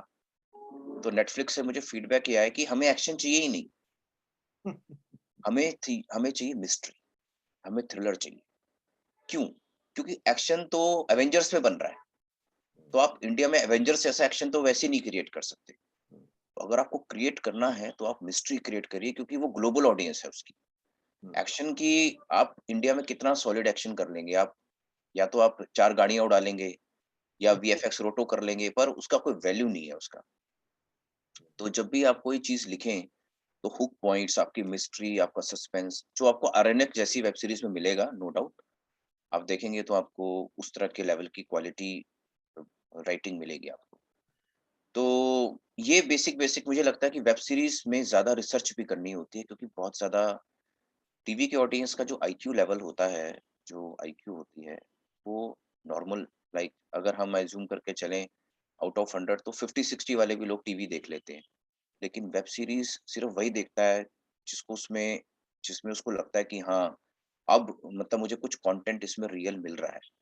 जैसे अभी ह्यूमन नाम की एक वेब सीरीज़ आई है, और इससे पहले एक टब्बर नाम की वेब सीरीज़ आई थी हॉटस्टार में। लोगों ने कभी देखा नहीं था कि मतलब ड्रग डीलिंग कैसे होती है, कैसे उसके अंदर वो बच्चा फँस जाता है, जो जुवेनाइल क्राइम होता है, जुवेनाइल क्राइम। तो वैसे तो वो एक फैमिली की स्टोरी है, लेकिन जो टब्बर जो वेब सीरीज़ है, जो अगर आप देखेंगे सोनी लिव पे आई थिंक है वो जुवेनाइल क्राइम से डील करती है। जुवेनाइल यानी 18 साल से नीचे के जो लोग टीनेजर्स हैं, वो क्राइम कर रहे हैं यहाँ पर और खुलेआम क्राइम कर रहे हैं। जमतारा भी उसी से डील कर रही थी। Correct correct. तो आई थिंक वहाँ पर एक मुद्दा होता है, वेब सीरीज़ में एक सेंट्रलाइज़्ड मुद्दा होता है, और वो मुद्दा जो होता है, एजेंडा जो होता है, वो पूरे ग्लोब में देखा जाता है, जो टीवी सीरियल में नहीं होता है। टीवी सीरियल में तो आप अ, नागिन, माइथो कुछ चीज़ें आप अपना कर सकते हैं। भोले शंकर के हाँ, हाँ, ऊपर हाँ, भोले शंकर। इधर नहीं कर सकते हैं आप, इधर वो चीज़ बिल्कुल शंकर नहीं चलने वाले। ये एक मेजर आपको रिसर्च अच्छा, बहुत चाहिए। also I want you to, because you know some distributors also, particularly one of the distributor who has a northeast link, he has become a director now after so many years, you know, he has distributed many films. हाँ, तो हाँ। Distribution के बारे में, film के distribution को लेके कुछ थोड़ा इनको बताओ। फ़िल्म डिस्ट्रीब्यूशन मैंने जैसा कि फर्स्ट सेशन में कहा था, 4 चीज़ें होती हैं फ़िल्म मेकिंग में, चौथी चीज़ हमें भूलनी नहीं चाहिए। पहला तो हमारा है प्री प्रोडक्शन, फिर है हमारा प्रिंसिपल फोटोग्राफी, थर्ड हमारा हो गया पोस्ट प्रोडक्शन, फोर्थ होता है मार्केटिंग डिस्ट्रीब्यूशन। एक डायरेक्टर के लिए मार्केटिंग डिस्ट्रीब्यूशन को जानना और उसकी नॉलेज रखना भी उतना ही ज़रूरी होता है, जितना वो शूटिंग के वक़्त अलर्ट होता है। तो इसमें ये है कि शीलादित्य बोरा जो मेरे बहुत अच्छे मित्र हैं, शीलादित्य बोरा ने मसान डिस्ट्रीब्यूट की थी और उस वक़्त वो एक कंपनी थी, मनीष मुंद्रा जी की कंपनी थी। अ, उस कंपनी में शीलादित्य बोरा सीईओ थे और शीलादित्य जो थे उन्होंने मार्केटिंग डिस्ट्रीब्यूशन से अपना करियर शुरू किया था और अभी उन्होंने एक फ़िल्म बनाई थी सर, जो नेटफ्लिक्स पे है। उसके ये डायरेक्टर फीचर फिल्म है या शॉर्ट फिल्म है? अ, 2 मुझे फिल्में हैं उनकी, एक में मनु ऋषि चड्ढा है हाँ, और एक में वो चैनल वी का जो एक्टर है, क्या नाम है, दस्यु दानिया वाला, अच्छा 10 विधानिया विनय पाठक। विनय पाठक। एक विनय पाठक के साथ फिल्म है उसकी। अच्छा, अच्छा, अभी ओके। रिसेंट फिल्मों में विनय पाठक वाली फिल्म है उसकी, जो फीचर लेंथ फिल्म है मेरे ख्याल से। और उससे पहले उसने एक शॉर्ट फिल्म भी बनाई थी जो इसमें मनु ऋषि था, मुझे इतना याद है। आई थिंक वो सर होगी शायद, वो सर थी मेरे ख्याल सर से। होगी, सर होगी। तो शीलादित्य ने मार्केटिंग डिस्ट्रीब्यूशन से अपना करियर शुरू किया और देखिए रिवर्स आए वो और डायरेक्टर बने। हम्म, तो मार्केटिंग डिस्ट्रीब्यूशन की नॉलेज रखने के बाद इनफैक्ट मैं आपको बताता हूँ, मैं भी बीच में पीएनए हैंडल करता था अपनी कंपनी के लिए। मेरी कंपनी का नाम है अर्था क्रिएशंस, जहाँ पर मैंने एज ए राइटर अपनी जर्नी शुरू की थी और फिर बाद में क्रिएटिव डायरेक्टर बना वहाँ पर। कई सारी एड फिल्म्स वगैरह करते रहे हम लोग। लेकिन बाद में मुझे मुझे उन्होंने पीएनए सेगमेंट में डाल दिया। तो पीएनए सेगमेंट जो होता है उसमें डाल दिया मतलब because they found you to be suitable for that, or they wanted हाँ, to start something new and want to experiment and they put it over there. मैं बहुत हैरान हुआ। मुझे मेरे बॉस ने बुलाया, मेरे सीनियर ने बुलाया। 3 सीनियर हैं मेरे, जो तीनों कंपनी चलाते हैं। तीनों ने बोला, "परम राइटिंग तो आप करते हैं और हमें पता है कि आप डायरेक्टर बनना चाहते हैं, लेकिन जब तक डायरेक्टर नहीं बनते तब तक पीएनए सेगमेंट देखेंगे आप हमारा?" तो मुझे बड़ी हैरानी हुई क्योंकि मुझे पीएनए का कुछ आइडिया ही नहीं था, मार्केटिंग डिस्ट्रीब्यूशन का कोई आइडिया नहीं था मुझे। तो उन्होंने मुझे बहुत सिंपली बोला कि कुछ नहीं करना आपको, आपको बस फेस्टिवल घूमने हैं और जो अच्छी-अच्छी फ़िल्में आपको लगें, उसकी एक रिपोर्टेज बना के हमें भेजनी है, मेल करनी है और उनके प्रोड्यूसर के नंबर लेके आने हैं, बस इतना ही काम है।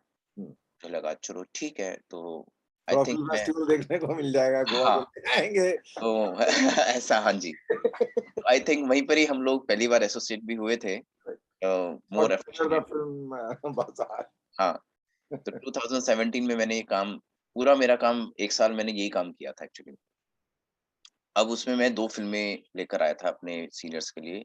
एक थी डेथ इन अ गंज, जो करेक्ट। अभिषेक चौबे और हनी तरहन ने को-प्रोड्यूस की थी और उसकी शेख डायरेक्टर चौबे ने को प्रोड्यूस की थी या वो जो बंदा था, वो जो, उसका मैं नाम भूल रहा हूँ, जो आशीष भटनागर। आशीष भटनागर आशीष भटनागर फर्स्ट प्रोड्यूसर थे, मेन प्रोड्यूसर वो था। मेन प्रोड्यूसर अच्छा, और ये को-प्रोड्यूसर है और को-प्रोड्यूसर मैंने में क्या बता किया फिर उसमें को प्रोड्यूसिंग में? हाँ, हाँ, हाँ। वो मैंने बताया था तो टाइप्स उसका होती हैं था, हैं? उसकी टाइप्स होती हैं को-प्रोड्यूसर की। नहीं, इसमें इन लोगों ने क्या किया था? अभिषेक इन लोगों चौहान, ने क्योंकि हनी तरहन कास्टिंग डायरेक्टर हैं, ठीक है। तो मुझे लगता है कास्टिंग में बहुत बड़ा कंट्रीब्यूशन कर रहा होगा, मेजर कंट्रीब्यूशन। अच्छा, और अभिषेक ने स्क्रिप्ट में काफ़ी इम्पोर्टेंट वर्क किया होगा। उसकी जगह फीस ना लेते हुए उन्होंने कुछ सेटलमेंट कर ली होगी कि हम लोग एज़ अ पार्टनर आ जाते हैं इसमें, एज़ अ को-प्रोड्यूसर आ जाते हैं। और नो डाउट उसमें कोनकोना सेन उसकी डायरेक्टर थी, तो कोनकोना सेन तो ऑलरेडी ओमकारा में काम भी कर चुकी थी अभिषेक के फिल्मफेयर साथ। अवार्ड है उसको बेस्ट सिनेमेटोग्राफी का, एफटीआई का ग्रेजुएट है लड़का वो, अच्छा, तो बेस्ट सिनेमेटोग्राफी का अवार्ड। तो वो एक फ़िल्म मैं अपने सीनियर्स के लिए लेकर गया था और एक दूसरी फ़िल्म लेकर गया था लिपस्टिक अंडर माय बुर्का। करेक्ट। तो ये 2 फ़िल्में लेकर गया था। दोनों फ़िल्मों की डील हम लोग कर रहे थे हमारी कंपनी की तरफ से। तो मार्केटिंग डिस्ट्रीब्यूशन में ये था हमारा स्टेक, जैसे कि कल हमने LIFO डिस्कस किया था, लास्ट इन फर्स्ट आउट। तो प्रकाश झा जी से हमारी मीटिंग हुई और देखिए जब आपका काम अच्छा होता है, जब आपका प्रोडक्ट अच्छा होता है तो फिर लोग उसके ऊपर जो है मतलब कह सकते हैं कि उसके ऊपर वॉच करते हैं। जब हमारी डील क्रैक होने वाली थी as a PNA partner Prakash ji के साथ, तभी एकता कपूर ने वो फ़िल्म देख ली और लिपस्टिक एंड रबर बुर्का हमारे हाथ से निकल गई। और फाइनली प्रकाश जी ने मुझे पर्सनली बहुत अपोलोजाइज़ किया कि भई परम सॉरी मैं अभी कुछ कर नहीं सकता। क्या एक डील थी तुम लोगों का जो होने वाला था वो? हमारा डील ये होने वाला था कि फ़िल्म का बजट जो था लिपस्टिक अंडर माय बुर्का का जो बजट था वो 5 सीआर था, ठीक है, जो उन्होंने हमें कहा और उनको पीएनए के लिए 2.5 सीआर चाहिए था। ठीक है, तो हम लोग उनको 1.5 सीआर दे रहे थे, ठीक है। ईफो कंडीशन पे, जो उन्होंने ही हमको बोला था कि आपको डिफो दूंगा मैं, आप लास्ट इन करो, फर्स्ट आउट कर दूंगा मैं आपको, ठीक है। और आपको एक बेसिक मैं अपना प्रॉफिट दे दूंगा जो भी 20-30% होगा। तो हमने कहा ठीक है, तो एक अच्छी डील थी। प्लस में मेरे सीनियर्स के लिए सबसे बड़ी अपॉर्चुनिटी ये थी कि प्रकाश झा जी के साथ जुड़ना। प्रकाश बड़ा झा के ब्रांड है वो एक थोड़ा-सा। वो एक वो अभी भी आज की डेट में भी इतने बड़े ब्रांड है कि लोग जुड़ना चाहते हैं उनके साथ। राइट। तो वो एक थी, लेकिन चलिए वो नहीं हो पाया क्योंकि और जो फाइनल कुछ आइडिया लगा आप लोगों को कि वो वहाँ से क्या डील उन लोगों को मिला? उनको मतलब उनके सबसे अच्छी डील तो ये मिली कि एकता कपूर जो है Balaji motion picture already distribution में है। करेक्ट। तो उसमें प्रकाश जी का जो हेडेक था वो कम हो गया, सबसे बड़ी बात ये। जबकि हमारे साथ अगर वो जुड़ते तो तो उनको हाँ, फंड्स तो मिल रहे थे लेकिन हमारा डिस्ट्रीब्यूशन नेटवर्क तो है नहीं। करेक्ट। तो मार्केटिंग डिस्ट्रीब्यूशन जो नेटवर्क है वो बालाजी मोशन पिक्चर का ज़्यादा स्ट्रॉन्ग है। हुँ, और उस वक़्त वो उड़ता पंजाब पे भी उनकी चल रही थी कि भई उड़ता पंजाब का वो भी चल रहा था उनका कुछ कि भई ये फ़िल्म रिलीज़ होगी, तो कंट्रोवर्सी भी चल रही थी, तो वो एक सपोर्ट में जा रहा था वो। करेक्ट। और दूसरा फिर ये था हमारे साथ कि नो डाउट जो इन्वेस्टमेंट की बात थी, अगर हम 2.5 सीआर की बात कर रहे थे, तो एकता ने उससे कहीं ज़्यादा डाला होगा। करेक्ट। फ़िल्म ने बहुत ज़्यादा कमाया भी उसके बाद, ये क्योंकि हाँ, ये भी सुना मैंने कि film made a decent profit. बहुत अच्छा प्रॉफ़िट मिला उसको, 21 सीआर के आस-पास वो फ़िल्म कमा गई थी। तो मुझे लगता है कि वो एक प्रकाश जी के लिए बड़ी अच्छी डील रही। बट आज भी वो कई बारी जब हमारी बातचीत होती है तो वो कहते हैं कि नहीं हम कुछ करेंगे साथ में, बट ठीक है, जब भी होएगा। और ये एक मार्केटिंग डिस्ट्रीब्यूशन में नंबर ऑफ स्क्रीन्स का बड़ा चक्कर होता है। जौन-सा डिस्ट्रीब्यूटर आपको ज़्यादा नंबर ऑफ स्क्रीन्स देता है, तो वो आपके लिए ज़्यादा बेनिफिशियल भी होता है, क्योंकि जितनी ज़्यादा स्क्रीन्स मिलेंगी आपको उतना ज़्यादा ही आपके लिए जो है स्कोप बढ़ जाता है आपकी फ़िल्म के अर्न करने का। कुछ एक्सपेंसेस बढ़ जाते हैं आपके, बट वो उस रेशियो में प्रॉफिटेबल ही रहता है। और दूसरी फ़िल्म जो थी हमारी जिसका नाम था डेथ इन अ गंज, हुँ, उससे भी लेकर मैं अपने सीनियर्स के साथ गए हम लोग, आशीष भटनागर जी ने वहाँ पे फ़िल्म दिखाई हमें, सब सब बढ़िया रहा। और उसमें हमारे साथ ये हुआ कि अमेज़न आ गया बीच में, और अमेज़न ने कहा कि अ, हम आपकी ये फ़िल्म के डिजिटल राइट्स लेना चाहते हैं। तो वो फ़िल्म के डिजिटल राइट्स इतने अच्छे चले गए डेथ इन अ गंज के, कि वो खुद ही कैपेबल हो गए फ़िल्म को रिलीज़ करने के। तो बट ये मार्केटिंग डिस्ट्रीब्यूशन में ये सब चीज़ें चलती हैं। आपको कोई प्रोडक्ट होता है, आपको बेस्ट डील कहाँ मिलेगी और कौन आपके साथ एसोसिएट हो जाए, वो जो है आपको। आशीष का तो बेसिक जो स्ट्रेंथ था वो डिस्ट्रीब्यूशन का ही था because he come from a big distribution company. हाँ, शेर खान वाला जो ग्रुप था, हाँ, शेर खान वाला। तो ही तो शुड जै not face the problem of the distribution. हाँ, उसमें लेकिन ये हो गया था कि अमेज़न ने ऑफ़र कर दिया। हम मीटिंग करके आए, हुँ, 2 दिन के बाद आशीष जी का फ़ोन आया मेरे पास। आशीष जी ने बोला, "अरे परम, मेरी अमेज़न से डील हो गई है। वो हमें अब रिवाइज़ करना पड़ेगा अपने उसको।" मैंने कहा, "क्या? क्या हुआ?" कहते हैं, "यार एक्चुअली अमेज़न मुझे इतना अच्छा डील दे रहा है कि मैं खुद ही रिलीज़ कर लूँगा अब मुझे कोई चाहिए ही नहीं।" तो वो अपने ही दम पे फिर उन्होंने रिलीज़ कर ली फ़िल्म, जितनी भी आई थिंक 200 स्क्रीन पे उन्होंने वो फ़िल्म रिलीज़ की थी, और डिसेंट उनको वहाँ से भी अच्छा मिल गया था। मैंने भी वो फ़िल्म वो यहाँ पर दिल्ली में स्क्रीन सिनेमा हॉल पे देखी थी। अच्छा, तो एक अच्छा रहा था उनका। तो इस तरह से मार्केटिंग डिस्ट्रीब्यूशन मुझे लगता है कि एक और डायरेक्टर है सौरभ वर्मा, करेक्ट। उन्होंने मिक्की वायरस नाम की फ़िल्म बनाई थी। वो भी मार्केटिंग डिस्ट्रीब्यूशन से आए हैं, और अभी भी मार्केटिंग डिस्ट्रीब्यूशन में आइनॉक्स का काम देखते हैं वो, आइनॉक्स सिनेमास का। तो मुझे लगता है एक्चुअल में वो सॉरी शुभम पूछ रहे थे कि स्क्रिप्ट को लेकर क्या-क्या है, तो आपके पास कई सारे वेज़ हैं, आप अलग-अलग तरह से उसको कर सकते हैं। तो ये है फिलहाल तो, और कोई इसके अलावा कुछ क्वेश्चन पूछना चाहता है तो वी कैन कंटिन्यू इसके अलावा। Hello sir. बोलिए। जी, हेलो। हाँ, प्रज्ञा बोलिए। जी सर, एक्चुअली सर मैं ये बोल रही थी कि आनी बनी जो फ़िल्म थी एक्चुअली वो कैसे मूवी तक वो कैसे पहुँची? मतलब कि उनके प्रोड्यूसर ने उन्हें कॉन्टैक्ट किया या फिर मूवी वालों ने उनकी फ़िल्म देखा और खरीदने के लिए चाहा इसीलिए मतलब कैसे उन्होंने मूवी तक पहुँचा? देखिए ये जो एग्रीगेटर वर्ड मैंने यूज़ किया था ना बीच में, एग्रीगेटर, हाँ जी सर। हाँ जी, एग्रीगेटर जो होते हैं, जो अभी आप जो डायरेक्टरी देखेंगे शायद उसमें आपको कुछ aggregators I don't know number भी मिल पाए। मिल जाएंगे आपको। और I just interrupt in between, ये जो हम लोग वहां पर फिल्म बाजार में जो हम लोग रहे थे साथ जो है, उसमें हाँ जी। Recollect one of the forum has a very important aggregator over there. तो ये एग्रीगेटर को कहाँ से ढूंढा जाए? वो ऐसे ही किसी को पकड़ के नहीं के लेके आ जाएंगे 5 स्टार होटल में, आओ भाई तुम्हें खाना खिलाएंगे, एक दिन के लिए भाषण देंगे, फ्लाइट टिकट देंगे, 5 स्टार होटल में रखेंगे, तुम्हारे ऊपर 50,000 रुपए खर्च करेंगे। तो 50,000 रुपए किसी के ऊपर खर्च कर रहे हैं वो इसलिए कि उस आदमी की कुछ वैल्यू है, उसके प्रोफाइल के अंदर कुछ बड़ी फिल्में उसने पिच की हैं, कुछ छोटी फिल्में पिच की हैं, जिससे जो नए लोग वहां पर आए हैं सुनने के लिए उनको कुछ इंस्पायरेशन मिले, उनको कुछ ज्ञान मिले, नॉलेज मिले फ्रॉम द हॉर्स माउथ, मतलब who is doing this still.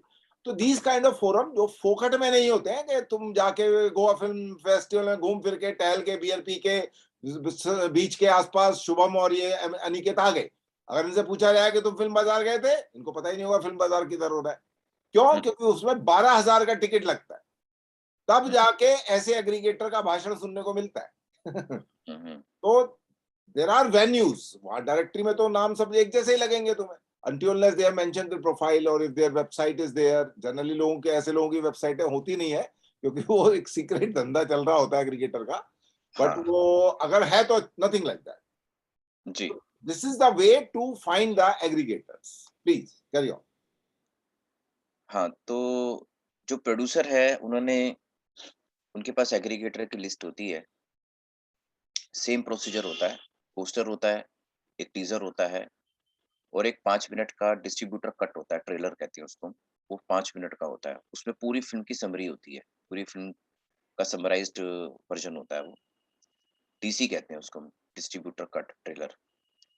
तो वो डीसी भेजा जाता है एग्रीगेटर को, फिर वो एग्रीगेटर ये दिखता है कि क्योंकि उसमें उसकी कमीशन भी होती है जो एग्रीगेटर होता है, तो वो ये चाहेगा कि मेरी फिल्म को ज़्यादा से ज़्यादा प्राइस मिले, ताकि मेरी भी कमीशन बढ़े उसके अंदर।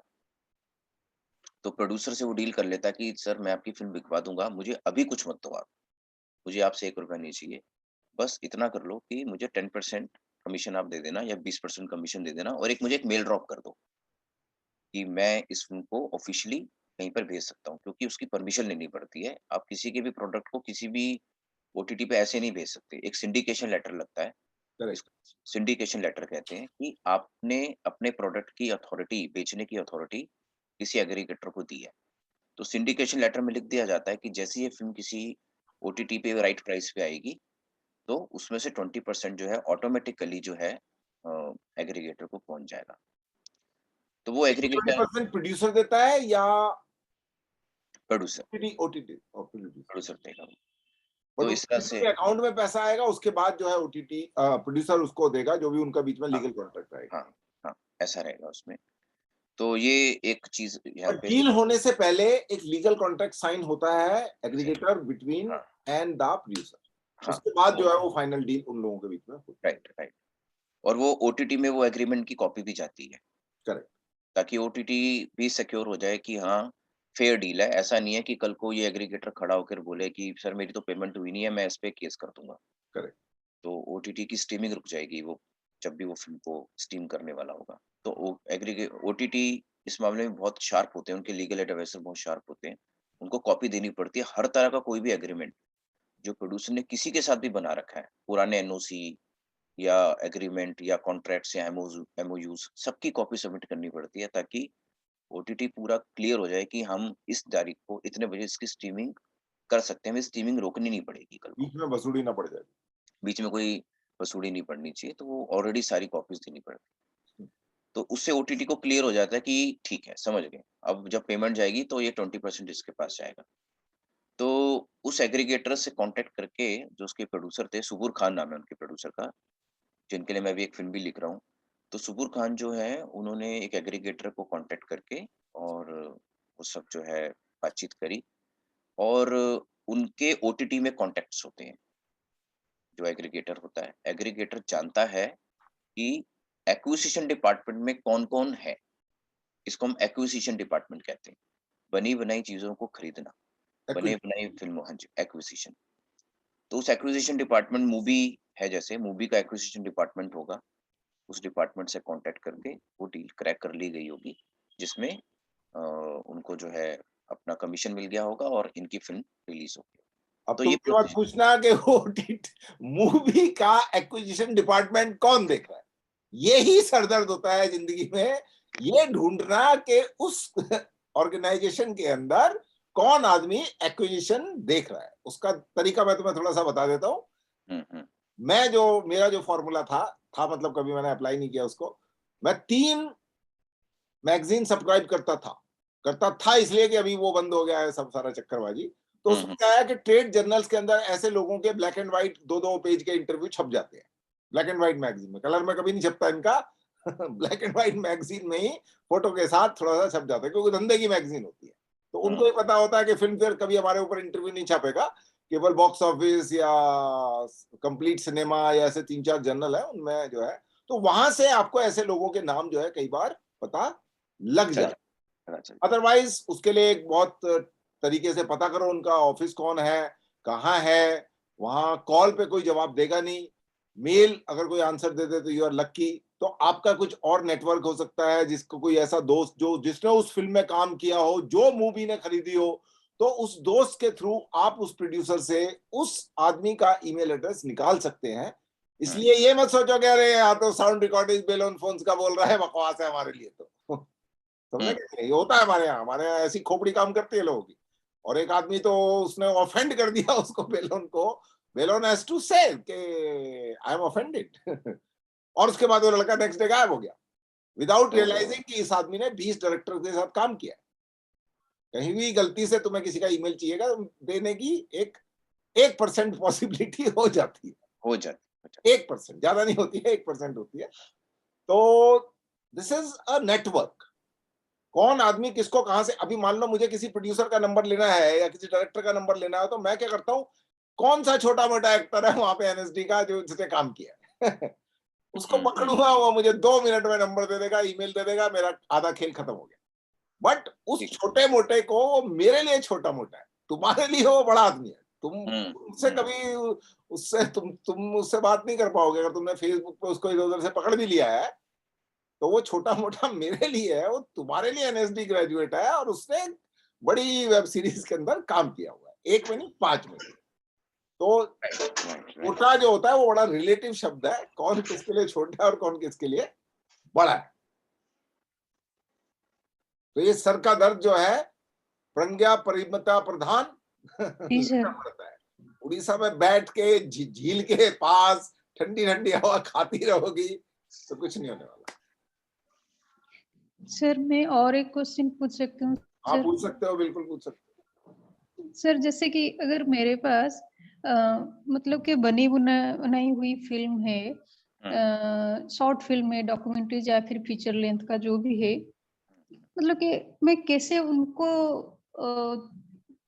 कैसे पिच करूं कि थोड़ा जिसमें थोड़ा सेंसिबिलिटीज भी है, कैसे उनका ये बहुत मतलब कि मेरे कोई इतने सारे कॉन्टैक्ट्स पे नहीं है जितने वो सोशल मीडिया पे कनेक्ट करने की कोशिश करती हूँ या फिर वो, तो कैसे ये मतलब कैसे होता है सर? कॉन्टेक्ट, मैं पहले थोड़ा सा मैं आंसर दूंगा फिर परम बोलेगा। कॉन्टेक्ट जो है, जब आदमी पैदा होता है ना, तो लेके पैदा नहीं होता है एक डब्बा विजिटिंग कार्ड का जब आप पैदा होते हो, मेरे मदर और फादर को ये फर्क नहीं पता था कि बीए, बीकॉम और बीएससी में क्या फर्क होता है। और मेरे इंटरनेशनल विजिटिंग कार्ड गिनने बैठोगी तो 2 घंटे लग जाएंगे तुम्हें, बट वो 25 साल लगे हैं मुझे उसको इकट्ठा करने में। और उसमें कुछ ऐसे कॉन्टेक्ट भी है जिनको मैंने आज तक इस्तेमाल नहीं किया।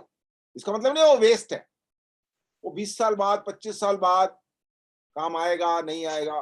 तो ये शुरुआत कहीं ना कहीं से करनी पड़ेगी। नाउ परम विल टेल यू। जी, तो आपके पास डॉक्यूमेंट्री है, शॉर्ट फिल्म है, आप चाहते हैं कि उसको हम कहीं मतलब ओटीटी में चला जाए, आप ये कहना चाह रहे हैं कहीं सेल आउट हो जाए, ऐसा कुछ? हाँ जी सर, बस उसी तरह से मतलब कि उससे कुछ हमको मिल जाए ताकि हम नेक्स्ट प्रोजेक्ट बनाने के लिए थोड़ी हिम्मत आ जाए, बस उस तरह से। जैसे सर ने बोला कि कनेक्शन बनाना पड़ता है, एक्चुअली सर आप कल भी बोल रहे थे कि फेस्टिवल्स वगैरह जो भी आपके पास जो भी मौका मिलता है सबको मतलब कि ग्रैब करना चाहिए, वो तो फर्स्ट प्रायोरिटी बनना चाहिए। लेकिन क्या छोटे शहर में रह के भी जो इंडिपेंडेंट फिल्म मेकर्स है वो कैसे मतलब के काम करते हैं? देखिए, एक तो मैं आपको बताऊँ, इन प्लेटफ़ॉर्म्स को शॉर्ट फ़िल्म बेचना भी आसान नहीं है एक्चुअली में। कारण ये है, उसका कारण ये है, एक एक सेकंड।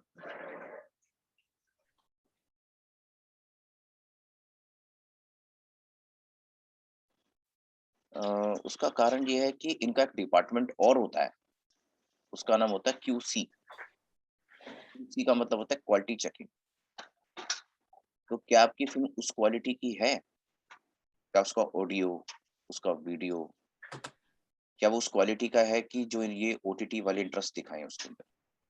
मैं जिस एग्रीगेटर की बात कर रहा हूँ, हो सकता है वो आपकी फ़िल्म को आगे पिच ही नहीं करेगा कहीं पर, क्योंकि उसकी क्वालिटी वैसी नहीं। तो एक तो आपको क्यूसी थोड़ा देखना पड़ेगा, क्या वो उस लेवल की डॉक्यूमेंट्री या शॉर्ट फ़िल्म है जिसमें आपका क्वालिटी एटलीस्ट अच्छा होना चाहिए। एक तो आप वो चेक कर लें। दूसरा ये कि क्या उसका कोई पोस्टर या कोई प्रोमो या कोई टीज़र बना बना हुआ है? अगर नहीं बना हुआ तो वो आप बना के रखिए पहले से। तीसरा जो डायरेक्टरी अभी नरेश जी बता रहे थे, तो उस डायरेक्टरी में कुछ एग्रीगेटर्स को ढूँढकर आप एक बारी टेस्ट करके देखिए, भेज के देखिए, कॉन्टैक्ट करके देखिए। जितना ज़्यादा आप करती चली जाएँगी, उतना ज़्यादा आपको प्रैक्टिस और एक्सपीरियंस मिलता चला जाएगा।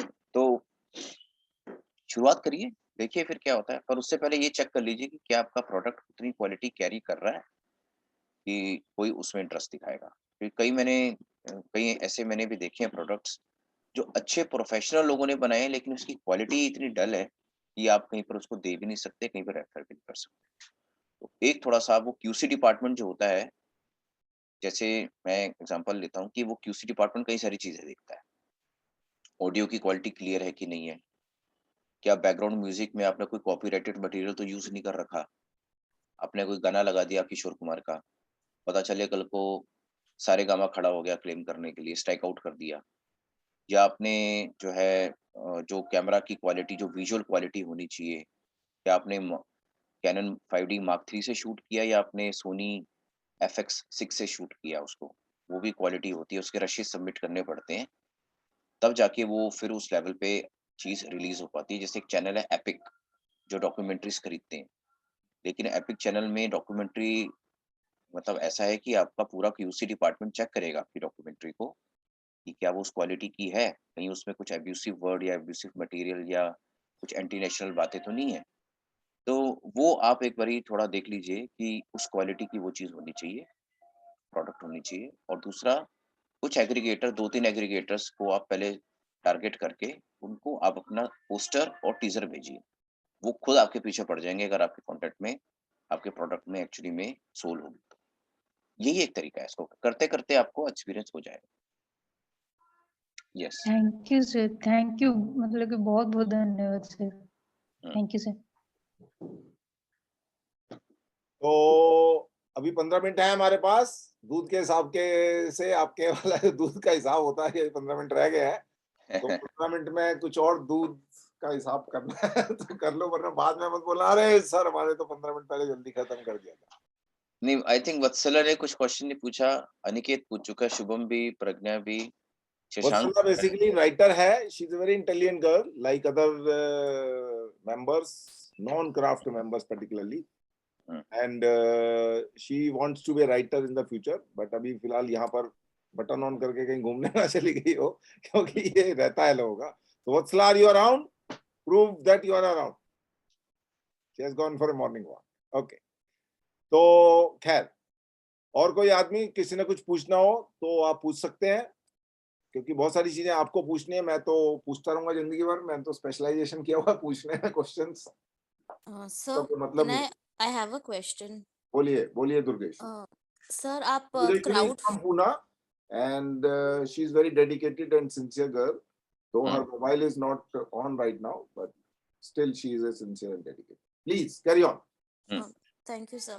Sir, can you elaborate more on crowdfunding, like how it works and how is the profit divided, and a little about crowdfunding? Crowd funding, okay.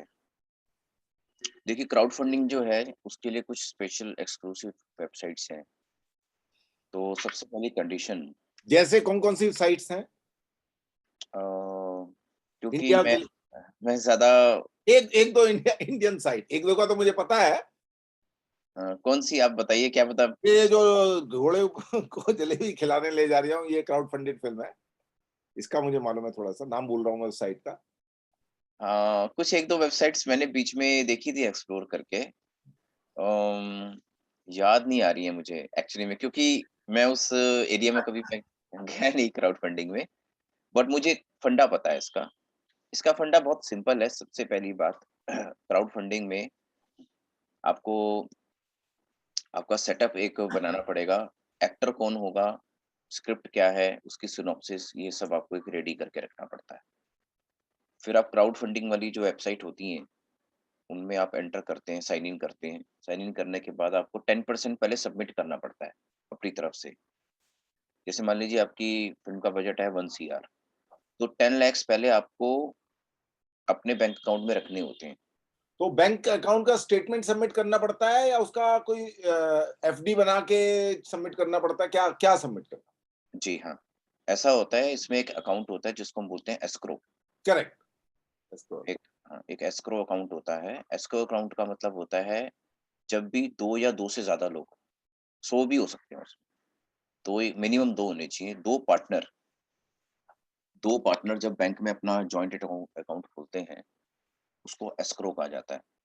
और हमारी फ़िल्में जो बनती हैं, जब उसमें 2-2, 3-3, 4-4 प्रोड्यूसर काम करते हैं, फिर वो फ़िल्में आगे स्टूडियो खरीदता है, स्टूडियो के बाद ओटीटी पे जाती है, सब एस्क्रो अकाउंट पे ही हम लोग करते हैं। तो एस्क्रो अकाउंट आपको खोलना आपको शुरू में तो नहीं चाहिए क्योंकि आपको कोई पार्टनर ही नहीं है।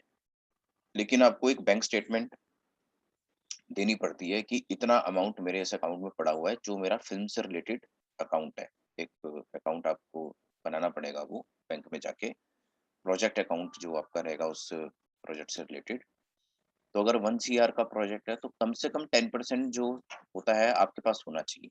पहली बात तो ये, बिल्कुल ज़ीरो से नहीं कर सकते आप। तो उससे क्या होता है फिर 10 आपने करा, फिर आप अपना डिटेल डालते हैं सेटअप का कि ये मेरे एक्टर्स हैं, मान लीजिए विनय पाठक हैं, संजय मिश्रा जी हैं या सपोज़ करते हैं कि अ इस तरह की कोई एक्टर आपने रखा हुआ है, मानव कौर, तो ये एक्टर्स उसमें हैं और ये मेरी कहानी है, इस तारीख को मैं शूट करना चाहती हूँ, ये मेरी स्टोरी है, ऐसा करके ये मेरे कैमरामैन है, ये पूरा एक डिटेल आपको उस वेबसाइट पे शेयर करना होता है। और जब आप जैसे ही आप डिटेल उसमें फ्लैश करते हैं, तो वो जो डिटेल होती है, कई सारे लोग जो उस वेबसाइट से कनेक्टेड हैं, पढ़ते हैं, उनमें प्रोड्यूसर्स भी हो सकते हैं, को-प्रोड्यूसर्स भी हो सकते हैं, फाइनेंसर्स भी हो सकते हैं, कई लोग हो सकते हैं। वो लोग आपको फिर रिस्पॉन्स करते हैं। मान लीजिए आपको एक पार्टनर मिल गया 10 लाख वाला, उसने बोला यार मैं 10 लाख आपको दे दूँगा, तो अब आपका अमाउंट हो गया 20 लैक्स, 10 आपका हो गया, 10 उनका हो गया। तो फिर अब वो 10 लैक्स अभी हुआ है, तो ये एक तरह से समझिए कि अभी आप प्रोजेक्ट तो शुरू नहीं कर पाएँगे, 20 लैक्स से तो शुरू नहीं होगा, 1 करोड़ आपको चाहिए। फिर आपको 5-5 लाख वाले 3 मिल गए, तो अब टोटल कितने पार्टनर हो गए? एक तो आप हो गए, P1, P2, P3, P4, P5 5 partner हो गए। तो एस्क्रो अकाउंट जो अब आप खोलेंगे, उस एस्क्रो अकाउंट में ये सारा अमाउंट वहाँ जाएगा। तो जब तक आप 70% से ऊपर नहीं पहुँच जाते, तब तक एस्क्रो खोलने का मतलब नहीं है। तो जब आपके 70 लाख रुपए इकट्ठे हो जाएँगे, 70 मिनिमम 70 लाख रुपए, तब आप एक एस्क्रो खोल के वो सारा अमाउंट अपने उसके अंदर डाइवर्ट कर लेंगे, पहली बात। ये हुआ एस्क्रो अकाउंट। दूसरा पॉइंट, अब प्रॉफिट कैसे शेयर होगा? इसमें जनरली बड़ी सिंपल चीज़ काम करती है, वो ये है कि जो जितना परसेंटेज लगाता है, उतने परसेंटेज का प्रॉफिट मार्जिन उसको मिलता है। तो ये बहुत सिंपल रहता है इसके अंदर। क्योंकि एस्क्रो में जनरली 10 करोड़ की फ़िल्म नहीं बनती। इसमें जो प्रोजेक्ट होते हैं वो 10 लाख से लेकर 1 करोड़ तक के होते हैं, छोटे प्रोजेक्ट होते हैं वो। मैक्सिमम मुझे लगता है शायद मैंने कोई क्राउड फंडिंग का याद तो नहीं आ रहा है लेकिन 2 करोड़ से ऊपर का मैंने कोई सेटअप देखा नहीं है। तो 10 लाख से लेकर 2 करोड़ तक के प्रोजेक्ट होते हैं, छोटे प्रोजेक्ट होते हैं, तो उनके मार्जिन भी छोटे-छोटे होते हैं। लेकिन इसमें वो लोग जो फ़िल्म को एप्रिशिएट करते हैं, जो फ़िल्म बफ़ होते हैं और वो डायरेक्टली कुछ इन्वॉल्व करना होना चाहते हैं, जो बॉलीवुड नहीं जा सकते और जिनके कॉन्टैक्ट नहीं है, नेटवर्क नहीं है, वो लोग जुड़ जाते हैं इसमें। कुछ एक्स्ट्रा उनको लगता है कि चलो यार ये हम 5 लाख में एक फिल्म के अंदर को प्रोड्यूसर बन जाएंगे, और 5 का अगर 5.5 लाख भी मिल गया, 6 लाख भी मिल गया तो हमारे को चलो ठीक। तो क्राउड फंडिंग की वेबसाइट्स हैं, वो आप वेबसाइट्स थोड़ा आप सर्च करिए। और तो लेकिन क्राउड फंडिंग हमेशा एस्क्रो अकाउंट से होती है, वो कभी भी आपके इंडिपेंडेंट अकाउंट से नहीं होती, और कम से कम आपको 10% शो करना पड़ता है, तभी आप जो है उस वेबसाइट पे अपने सेटअप को लॉन्च कर सकते हैं, फ्लैश कर सकते हैं, अदरवाइज नहीं कर सकते। तो ये मोर और लेस रहता है इसका। Okay, or once the film is made through crowdfunding, then what about the distribution and all? Do we have to do that while doing the setup? जब आपकी फिल्म कंप्लीट, वही सेम फिल्म Same कंप्लीट हो गई, process like others. Same process है। Okay, okay. Film complete हुई, poster बनवाया, trailer बनवाया 1 minute का, एक डीसी बनाया, डीसी ट्रेलर का मतलब 5 मिनट का ट्रेलर होता है, लंबा ट्रेलर होता है वो, डिस्ट्रीब्यूटर्स को भेजा जाता है, डिस्ट्रीब्यूटर्स फिर उस कंटेंट में अगर उनको लगेगा तो वो खुद ही, मैं आपको बताता हूँ कि हमें ऐसा लगता है कि हमें, पर उल्टा होता है, आपकी फिल्म खुद लोग अप्रोच करते हैं कि हमें दे दो, उल्टा होता है इसमें। अगर फिल्म अच्छी होती है खुद ही लोग पीछे पड़ जाएंगे आपके, तो ये प्रोसीजर है इसका। Okay, thank you, sir.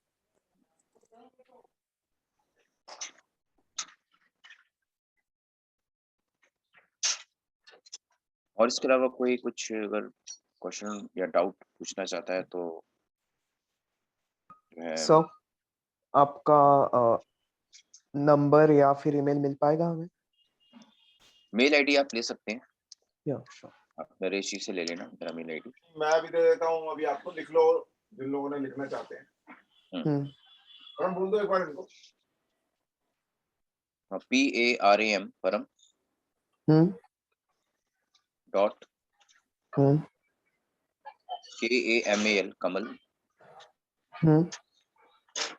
Dot Kalra KALRA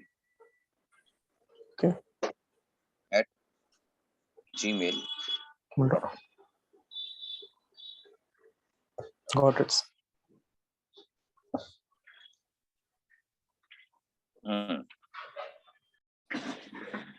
So we can wrap up the session for today, guys. If anybody has a question, it's fine. Otherwise, we are done. So for 2 more days, as I said in between, Amit Kumar's mail I would be sending to you all 6-7 people. So 2 days would be again the similar kind of session, but from a different point of view, obviously. We would also give you a little demonstration about this software of 1 or 2 software which are used in, by the assistants and all that, and all those kind of a thing. So it was great talking to you, Param, and I would connect with you soon, tomorrow or so, that I want to discuss something else, because our magazine called Bollywood and Beyond, which we shown you the first edition long back, now going to be again started. We got a RNI confirmation, the number. At that time, it was just a temporary number. So we would be again launching this magazine, again means in a more proper way now, with a proper RNI confirmed registration number. Earlier it was temporary. So that would be bi-monthly, where we would be focusing on some section connected with the business, whether they are aggregator, whether they are distributor, acquisition people. So those who would be like to find these names and people like that, there would be an email address of that person also. That would be our condition, that if we are interviewing you, we have to give the email address of yours in our magazine. Otherwise, people would not subscribe to it. So maybe you can spend 200 rupees, some of you, and can try it out the next edition. If you find something worth and some 1 or 2 email address in 200 rupees, it is still worth, I suppose. If 2 important email address of people who are into the acquisition or aggregator and things like that. So that is going to be another way to hunt these people. So great. Nice talking to you, Param. Thanks a lot. And I'm signing it off.